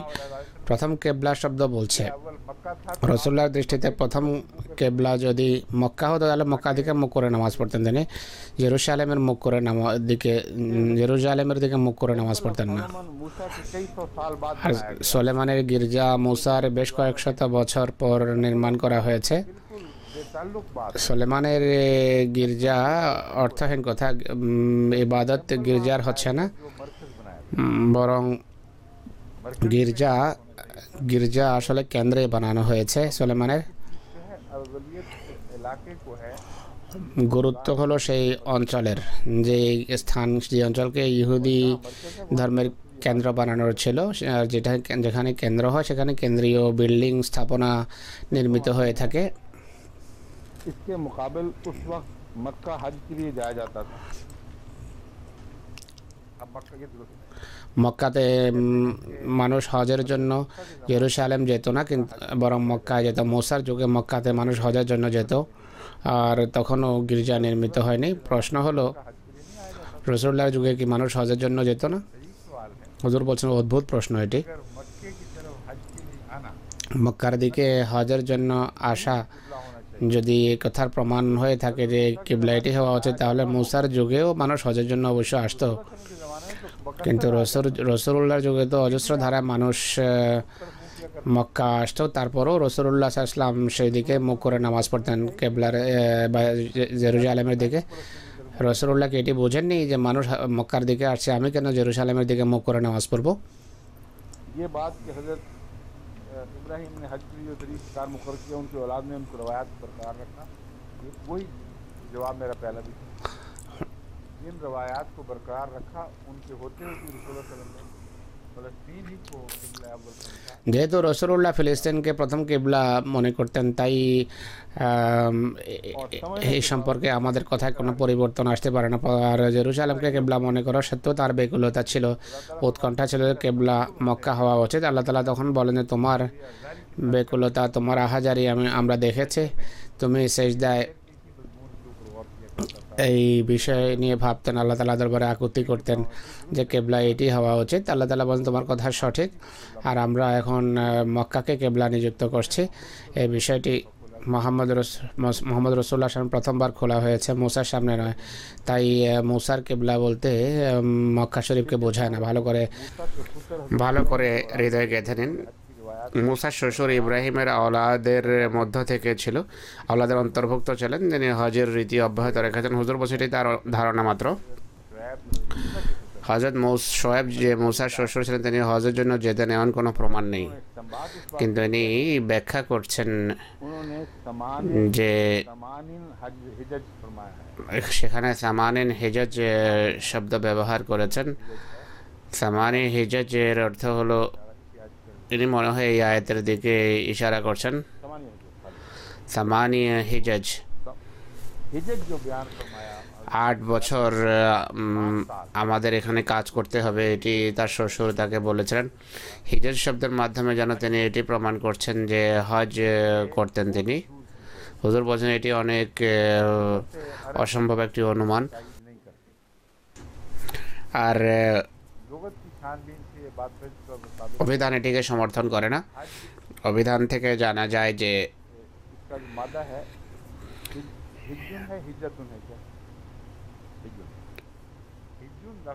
এই শব্দের মূল হলো হিজ্জুন। হিজ্জুন শব্দ বছরের জন্য পৃথক ব্যবহার হয়, আর হিজ শব্দ সংকল্পের জন্য ব্যবহার হয়। হাজ্জা এটি থেকে ক্রিয়া, হাজ্জা সে একটা সংকল্প করেছে, আর বছরের অর্থ এতে আছে। এই উভয় অর্থের নিরিখে হজ শব্দ একটা পরিভাষা, ধর্মে প্রধান অর্থ নয়। সেই স্থান যেখানে প্রত্যেক বছর নিয়ত করা হয়, সংকল্প করা হয়, প্রত্যেক বছর একটা সংকল্পের সাথে যে মানুষ যে সফর করে সেটিকে হজ হিসাবে এখানে উপস্থাপন করা হয়েছে। তো মূল ধাতুতে যে দুটো অর্থ আছে এই শব্দের, সেইগুলোর নিরিখে হজ একটা ইসলামী পরিভাষায় রূপ নিয়েছে। আর এই কথা হযরত শোয়েব ভুলেও চিন্তা করেনি। হযরত শোয়েবের প্রেক্ষাপটে যে হজের কথা আছে তা বছরের অর্থে কোরআনে কারিমে, এটি কোরআনের বাগ্যিতা, ভাষার গভীরতা বাগ্যিতা। যে যুগে যে পরিভাষা প্রচলিত থাকে অনেক সময় যুগের নির্ধারণের জন্য সেই পরিভাষা ব্যবহার করা হয়। যেমন আল্লাযী বিবাক্কাতা শব্দ কোরআন সে ব্যবহার হয়েছে, অথচ তখন মক্কা বলা হতো। কোরআন করিম মক্কা হিসাবেও সেটিকে উল্লেখ করে। এটি বলা হচ্ছে যে সেই পুরনো ঘর যখন নির্মিত হয়েছিল সে যুগের মানুষ এটিকে মক্কা নয় বরং বাক্কা বলতো। আর এভাবে সূক্ষ্ম ইঙ্গিত কোরআনে রয়েছে যা ইতিহাসের কোনো কোনো দিক বা অধ্যায়ের উপর আলোকপাত করে। তিনি হজ শব্দ বছরের জন্য ব্যবহার করছেন। আর আরবদের যুগে, আরবদের ভিতর রসুল্লাহর যুগেও ছিল, পরেও ছিল, কিন্তু কোনো কোনো গোত্রে এই শব্দ গোত্রে বছরের জন্য হয়তো ব্যবহার হয়ে থাকবে। তাই হযরত শোয়েব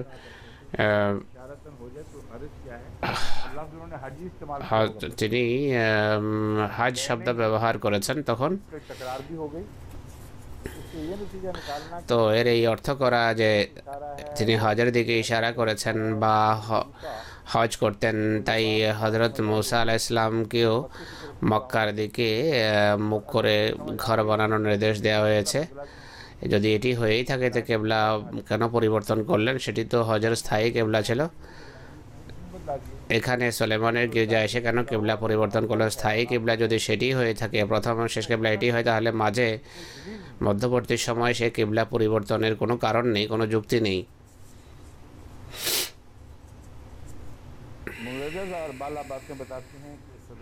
এই কথাগুলো বলছে যে সূচনাতে ইবাদত শুধু মক্কামুখী হয়ে মানুষ করতে, আমার ফলাফল হলো এই কথাগুলো থেকে বোঝা যাচ্ছে যে মহানবী সাল্লাল্লাহু আলাইহি ইসলামের যুগের পূর্বে কখনো মক্কা ইবাদতের কোনো কেন্দ্র ছিল না। হজের জন্য সবসময় সেটি সব হজের জায়গা ছিল স্থায়ীভাবে, কিন্তু কোনো ধর্ম, ইব্রাহিমী ধর্ম হোক বা অন্য কোনো ধর্ম থেকে এটি ইঙ্গিত প্রমাণ পাওয়া যায় না যে এটিকে কিবলা বানাতে হবে।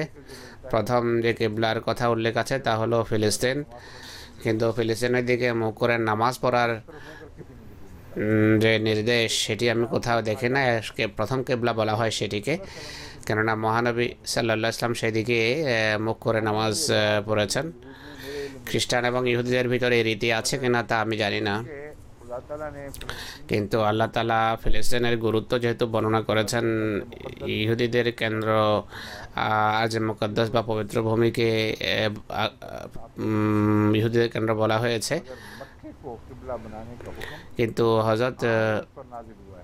কিন্তু মক্কাকে কিবলা বানানোর নির্দেশ রাসূলুল্লাহর উপর অবতীর্ণ হয়েছে।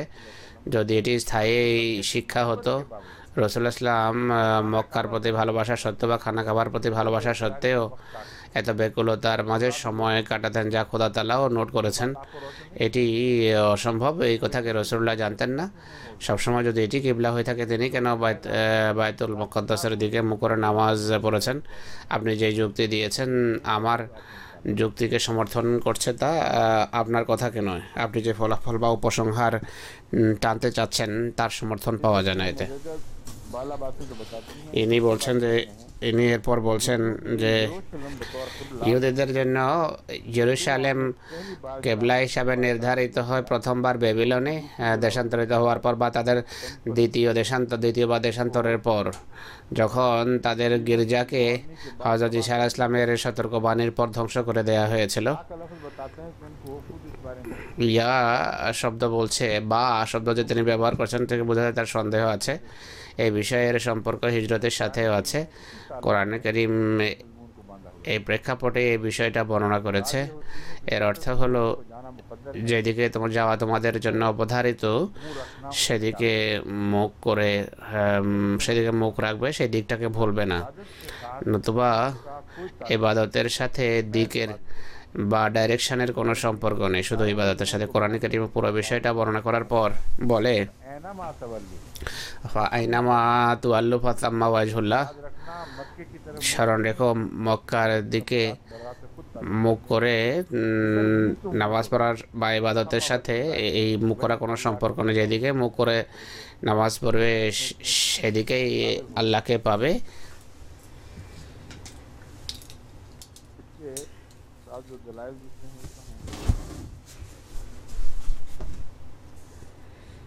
जो आयात हैं कुरान करीम की, और भी मुस्तकिल के दलाइल वो मैं देखने चले।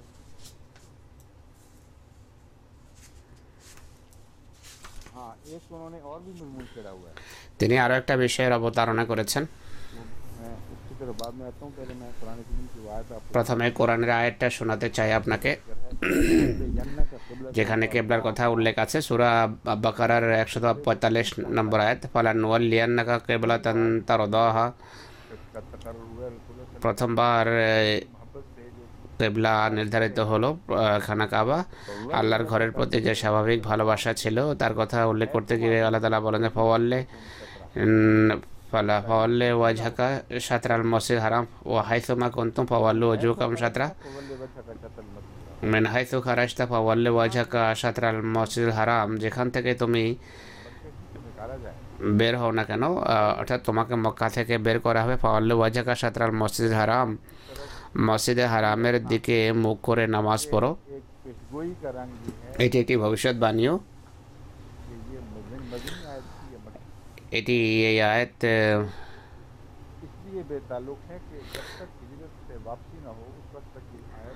যতদিন হিজরত থেকে ফিরে না আসবেন ততদিন এই আয়াত ভবিষ্যৎবাণী হিসাবে কাজ করবে। ভবিষ্যৎবাণী হলো আমরা তোমাকে ফিরিয়ে আনবো, পূর্বে আয়াত হোক বা পরের, এখানে ফিরে আসার প্রতিশ্রুতি আছে।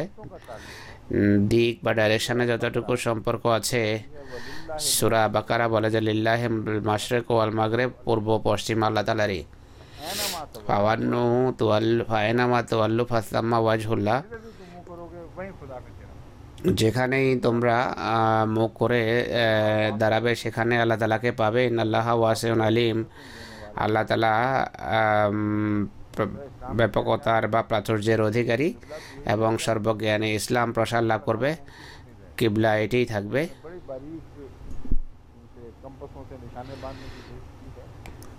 হুজুর বলছেন যে আমরা ক্যাম্পাস দিয়ে দিক নির্ধারণের চেষ্টা করেছি, কিন্তু কেবলা মক্কা থেকে এত দূরে যে ডিগ্রি থেকে সামান্য যদি আরেক দিকে যান তাহলে খানা কাবা বাদ পড়ে যায়, অন্য কোনো দিকে মানুষ মুখ করে নামাজ পড়ে। ওয়াসিউন আলিমের অর্থ হলো ইসলাম বিস্তার লাভ করবে। আর এই কথা মনে করো না যে তোমরা চেষ্টা করা সত্ত্বেও তোমাদের তোমরা লক্ষ্যভ্রষ্ট হচ্ছ। চেষ্টা করো কেবলামুখী হওয়ার, কিন্তু তোমাদের উদ্দেশ্য হলেন আল্লাহ। যেদিকে মুখ করবে আল্লাহকে পাবে। স্পেন যাওয়ার পর আমি আধুনিক ক্যাম্পাসের মাধ্যমে সেই মসজিদগুলোর যে কেবলা নির্ধারণের চেষ্টা করেছি। কোনো মসজিদের কেবলা খানা খাওয়ার ডান দিক দিয়ে বেরিয়ে যেত, কোনোটি খানা খাওয়ার বাম দিকে।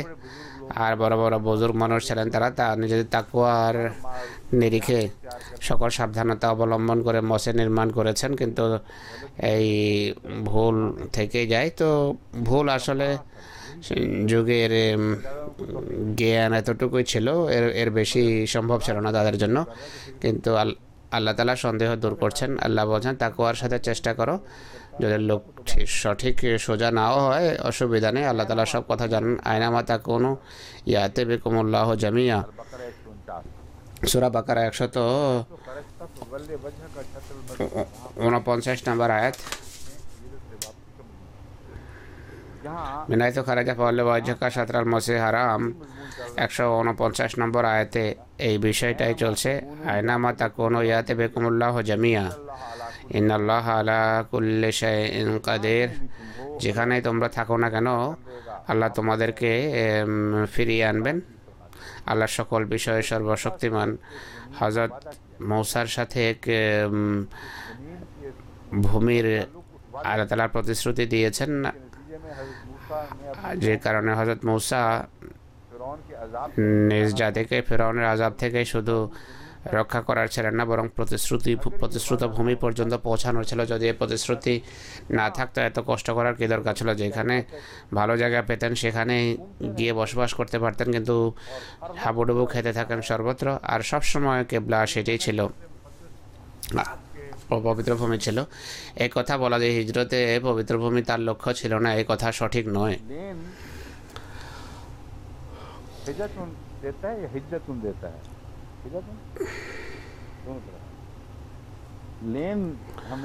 লেন ডিকশনারিতে আছে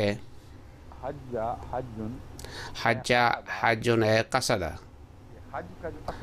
হজ শব্দের মূল অর্থ হলো ইচ্ছা বা এরাদা বা সংকল্প। হিজাতুন বছরের জন্য ব্যবহার হয়। আরব বলে আকামতু ইনদাহু হিজাতান, আমি তার কাছে 1 বছর অবস্থান করেছি। এটি যখন বলে তখন হজের কথা বলে না তারা। আমি তার ঘরে 1 বছর অবস্থান করেছি। দ্বিতীয়ত এরা বলে যে সালাসা হিজাতেন। সালাসা হিজাতেন কওয়ামিলার অর্থ হলো 3টি পুরো বছর। হিজাজে এই অর্থ পাওয়া যায়। একটি ব্যাখ্যা তিনি সিনিনের করেছেন। সিনিনের অর্থ করেছেন বছর।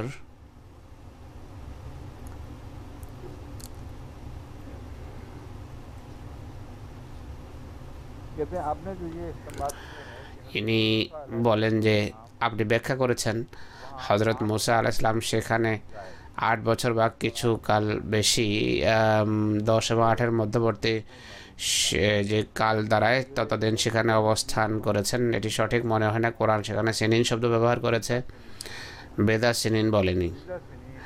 বেদা শব্দ ব্যবহার করেনি, সিনিন বলে যে এটি এই কাল দীর্ঘ হতে পারে। এই ব্যাখ্যা তাই কিভাবে সঠিক হতে পারে? হুজুর বলছে এটিও তার ভ্রান্তি।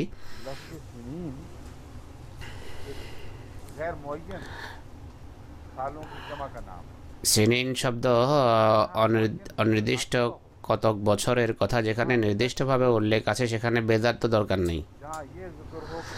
যেখানে 8 স্পষ্টভাবে উল্লেখ আছে আর বলা আছে 10 বছর পর্যন্ত করতে পারো কাজ, সেখানে বেদা বললে বিষয়ে সন্দেহের পর্দা লেপন করা হবে। দৃষ্টান্তস্বরূপ পুরো 8 বছর পর যদি তিনি বের হননি, 9 এবং 10-এর মধ্যবর্তী সময় বেরিয়েছেন, যদি বেজা শব্দ আসতো তাহলে এটি প্রযোজ্য হতো না। বেজা শব্দ বললে 3 থেকেই সেই যুগ আরম্ভ হয়, আর বেজার অর্থ হলো 3 থেকে 9 বছর। আল্লাহ দরকার কি ছিল স্বয়ং কথা স্পষ্ট করার পর সন্দেহ সৃষ্টি করবেন তাতে? তাই সিনিন শব্দ বেশ কয়েক বছর জন্য ব্যবহার হয়। বেজা শব্দ ব্যবহার করেননি এটি না করাই আবশ্যক ছিল, কেননা पहले का कोई सवाल नहीं। 8-এর পূর্বে তার আসার কোনো প্রশ্নই ছিল না, 8 বছরের পূর্বে। দ্বিতীয়ত 8 থেকে कान मौजूद 10 বছরের ভিতর এসেছেন বলে এর সম্ভাবনা আছে। আমি এই সম্ভাবনাকে সামনে রেখে সবসময় এটি বলে আসছি तरफ से लगता যে মনে হয় যেন 8 বছরের অব্যবহিত পর এটি হয়েছে, 10 साल तक हो चुका हो। কিন্তু এটিও অসম্ভব নয় लगभग যে 10-এর কাছাকাছি হয়তো তিনি সেখান থেকে মিশর ফেরত গিয়ে থাকবেন। लाख बाईस এটি যদি সঠিক হয় তাহলে ভিসা শব্দ প্রযোজ্য হতেই পারে না। के अलावा भी वो मजमून इतना वाज़ेह और कठिन কিন্তু বিষয় এটা স্পষ্ট को बढ़ाने की कोशिश যে এই এই সময়কে বা এই যুগকে বাড়ানোর প্রয়োজনে হয়তো বাইবেলে থাকবেন বা কোরআনে। কোরআনের বাইরে যদি যান তাহলে 80 বছর বয়স্ক মুসাকে ফেরত আনতে হবে মেদিয়ান থেকে, পুরো বিষয়টাই ঘোলাটে হয়ে যাবে। শেষ কথা হলো, আমি তো গবেষণার জন্য বলেছিলাম, तहकीक साबित करे कि वो গবেষণা যদি এটি প্রমাণ করে যে তিনি খানা কাবার দিকে মুখ করে নামাজ পড়তেন তাহলে ঠিক আছে, আমাদের ক্ষতি কী? ताज्जुब ज़रूर होगा कि কিন্তু আমরা আশ্চর্য হব যে এই যে সব কথা বর্ণনা করলাম সেগুলো কি সব ভুল। কিন্তু আমার দৃঢ় বিশ্বাস যে খানা কাবার দিকে মুখ করে তিনি নামাজ পড়েননি বা ঘর বানাননি, ফিলিস্তিনের দিকেই মুখ করে ঘর বানিয়েছেন। বা দ্বিতীয় অর্থ হবে যে তোমরা মুখোমুখি ঘর বানাও যে কোনো জায়গায়। ज़माने में चूँकि रुख की সেই যুগে राय मौजूद नहीं ডাইরেকশন নির্ধারণের কোনো সঠিক রীতি ছিল না। সূর্য ইত্যাদির মাধ্যমে মানুষ বুদ্ধিমত্তার সাথে দিক নির্ধারণ করত, कामिल बिना उस पर हुआ करते সম্পূর্ণভাবে নির্ভর করত মানুষ সূর্যের উপর। তাই के नाम ফিলিস্তিন, কেনান খুব পরিচিত জায়গা ছিল, মিশরবাসীরা তার সম্পর্কে জানতো, তাই সেদিকে ये मुमकिन মুখ করা সম্ভব ছিল। अगर मक्के की तरफ हुआ तो फिर वो दाईं तरफ झुक जाएगा। মক্কার দিকে যদি হয় তাহলে ডান দিকে ঝুঁকে যাবে, অর্থাৎ কেবলা দক্ষিণে চলে আসবে। फलस्तीन की तरफ हो तो যদি ফিলিস্তিনের দিকে হয় তাহলে মক্কার মোকাবেলা উত্তরে হবে। দূরত্ব যেহেতু কম তাই শার্প একটা অ্যাঙ্গেল হবে। इसमें कोई हर्ज नहीं, तहकीक कर लेते हैं হুজুর বলছেন যে साबित हो গবেষণা করুন, মোস্তফা সাহেবের সাহেবকে আল্লাহ তাআলা দীর্ঘজীবী করুন, তার যেন সেই গবেষণার ফলাফল আমরা উভয়ে দেখতে পাই। আর একটি প্রশ্ন আছে, एक सवाल अगर कहें মিয়ানা সাহেবের একটি প্রশ্নের উত্তর দেবেন হুজুর। तो इंसान খালাকাল ইনসানা মিন সালসালিন কাল ফখার। में तीन सवाल उन्होंने उठाया। তিনি একটি জ্ঞানগর্ভ প্রশ্ন উঠিয়েছেন। কোরআন থেকে আপনি এটি প্রমাণ করেছেন যে বিবর্তন হয়েছে গাইডেড, পরিকল্পিত বিবর্তন। কোরআনে বিবর্তনের সকল স্তর বর্ণিত হয়েছে। तबकन तबकन তাবাকান তাবাকান অর্থাৎ স্তরে স্তরে ধীরে ধীরে জীবন বিবর্তিত হয়েছে এবং উন্নতি করেছে। তিনি বলেন এ প্রসঙ্গে আপনি সালসালের একটা গন্তব্যের কথা বলেছেন বা একটা মাইল ফলক ছিল সালসাল। কোরআন বলে সালসালিন কাল ফখার। फरमाते हैं वलक़द खलक़ना इंसान আল্লাহ তাআলা অন্যত্র বলেন ওয়ালাকাদ খালাকনাল ইনসানা মিন সালসালিন মিন হামাইম মাসনুন। আমরা কাদা থেকে প্রস্তুত করেছি, কাদা থেকে পচা কাদা থেকে প্রস্তুতকৃত প্রস্তুত এবং এরপরে ক্ষণক্ষণে শুষ্ক কাদা থেকে তাদেরকে প্রস্তুত করেছে। সালসালিম মিনাল ফখার আল্লাহ তাআলা বলেননি। সালসাল সালসাল কাদা মাটির যখন শুকিয়ে যায় সেটিকে বলা হয় সালসাল। ফখার বলা হয় ঘোড়াকে। ঘোড়া ভেঙে যাওয়ার পর যে টুকরোগুলো বাজালে যে আওয়াজ বের হয় সেটিকে বলা হয় ফখার, पकी हुई मिट्टी অর্থাৎ শুষ্ক মাটি যা শুকিয়ে গেছে, हो चुकी हो कि এত শুকিয়ে গেছে যে তা বাজালে সেখান থেকে ক্ষণক্ষণে আওয়াজ বের হয়। আর এটি হলো এই শব্দের মূল ধাতু এবং এটি হলো এর অর্থ सालिम मिन हमाय সালসালিম মিন হামাই মাসনুন। যেখানে বলা হয়েছে এ সম্পর্কে আমি বিস্তারিত আলোকপাত করেছি পূর্বে। यही मजमून था जिसका আর हवाला दिया था। এই বিষয়টার কথা আমি বলেছিলাম, আমি বলছিলাম नई तरक्की যে রাসায়নিক যে উন্নতি হয়েছে, রাসায়নিক উন্নতির যে যুগ আরম্ভ হয়েছে সূচনাতে সেখানে এমন একটি গন্তব্য ছিল যখন অজৈব উপকরণ যখন জৈব উপকরণে পরিবর্তিত হয়েছে। জীবনের মৌলিক ইট নির্মাণের জন্য যেই উপকরণের প্রয়োজন ছিল সেটি জৈব উপকরণের প্রয়োজন ছিল, আর জৈব উপকরণ জীব থেকেই তো সৃষ্টি হয়। এটি হলো সমস্যা। এর সমাধানের কথা বলতে গিয়ে আমি বলেছিলাম বিজ্ঞানীরা যেই ধারণা করেছেন, তারা যেই স্টেজেসগুলোর কথা ভেবেছেন, তারা পরীক্ষাগারে সেগুলোকে রিকনস্ট্রাক্ট করেছেন এবং বলেছেন এটি সম্ভব। জীবন জীবন প্রথমে থাকবে, জীবনের উপকরণ পরে থাকবে। এটি হতে পারে সমুদ্রে জীবনের সেই সমস্ত উপকরণ থাকতে পারে যা অজৈবকে জৈব রসায়নে পরিবর্তন করতে পারে। এটি থেকে ভাবার পর বোঝা গেল যে যে পদার্থ প্রস্তুত হয় তা পরিবর্তন হয়ে যায়, তা রিভার্সেবল। সেগুলো এমন রাসায়নিক উপকরণ যে তা পানির ভিতর থাকলে সেইগুলোর অবস্থা বদলে যাবে। তাই এক অনন্ত এক চক্কর, কোনো উন্নতি হতে পারে না যদি সে তা পানিতে থাকে। এর সমাধান কি? এর সমাধান সন্ধান করতে গিয়ে গত 2 দশকের ভিতর মনে হয় এই কথাটি সামনে এসেছে। বিজ্ঞানীরা সেই জায়গা আবিষ্কার করেছেন যেখানে তারা বলেন যে ঘটনা হয়তো ঘটে থাকবে। আর যে দৃশ্য অঙ্কন করেছেন তা হলো সমুদ্রের কিছু পানি, সেই পানি যাতে জীবনের জন্য প্রয়োজনীয় বা লাইফের জন্য প্রয়োজনীয় পদার্থ বা উপকরণ ছিল, কিন্তু প্রাথমিক পর্যায়ে ছিল। সেই অবস্থা যদি অনেক বেশি ঘনীভূত হয়ে যায় তাহলে এটিকে বলা হয় হামায় মসনুন বা হামায় মসনুনের মতো হতে পারে। হামা সে কাদাকে বলা হয় যাতে জীবনের উপকরণ থাকে, এছাড়া এটিকে হামা বলা যায় না। কোরআন এই বিষয়ের উপর আলোকপাত করেছে যে শুধু পানি বের হয়নি সমুদ্র থেকে যাতে রাসায়নিক উপকরণ ছিল, বরং সেই কাদা বাইরে এসেছে যাতে সেই উপকরণ অনেক বেশি ছিল, সেখানে অনেক বেশি ঘনীভূত হয়েছে জীবনের জন্য প্রয়োজনীয় উপকরণ। এটিকে আমরা কাদা মাটি বলতে পারি।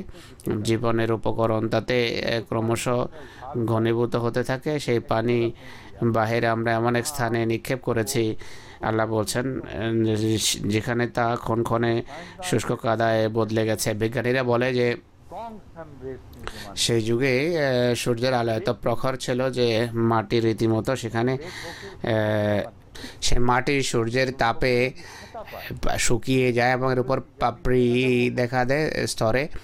আর সূর্যের আলোতে সেই স্তরে যদি সিলিকন থাকে, সেই শুষ্ক অবস্থায় রসায়ন উন্নতি করে পরবর্তী স্তরে পৌঁছতে পারে, পরবর্তী রসায়নে পরিবর্তন হতে পারে। বৈজ্ঞানিক পর্যবেক্ষণের ফলে এটি প্রমাণিত। এত ভয়াবহ তাপে শুষ্ক মাটির উপরের স্তরে সেই রাসায়নিক বিক্রিয়া হতে পারে, যার ফলে সেই রাসায়ন সৃষ্টি হতে পারে যা জীবন সৃষ্টির জন্য পরবর্তী পদক্ষেপ হতে পারে। এমন একটি রাসায়নিক পরিবর্তন হতে পারে। পুনরায় পানি সেই সমস্ত ক্ষণক্ষণের টুকরোগুলোকে সমুদ্রে নিয়ে যায়, তাহলে সে রসায়নের উন্নত স্তর সেটি লাভ করতে পারে যা শুষ্কতা ছাড়া সম্ভব নয়। এরপর পানিতে সে অনন্ত সফর আবার অব্যাহত রাখতে পারে। এটি হলো মূল বিষয়। হামায় মসনুন শব্দ এর উপর আলোকপাত করে, এর বিরোধী নয়, বরং এই বিষয়েরই এটি তাফসীর। এক সময় হয়ে গেছে, তাই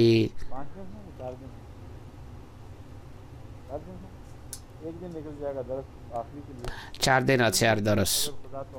3 দিনে আল্লাহ তাআলা যদি তৌফিক দেন সূরা আলে ইমরান শেষ করার চেষ্টা করব, নতুবা যা হওয়ার হবে।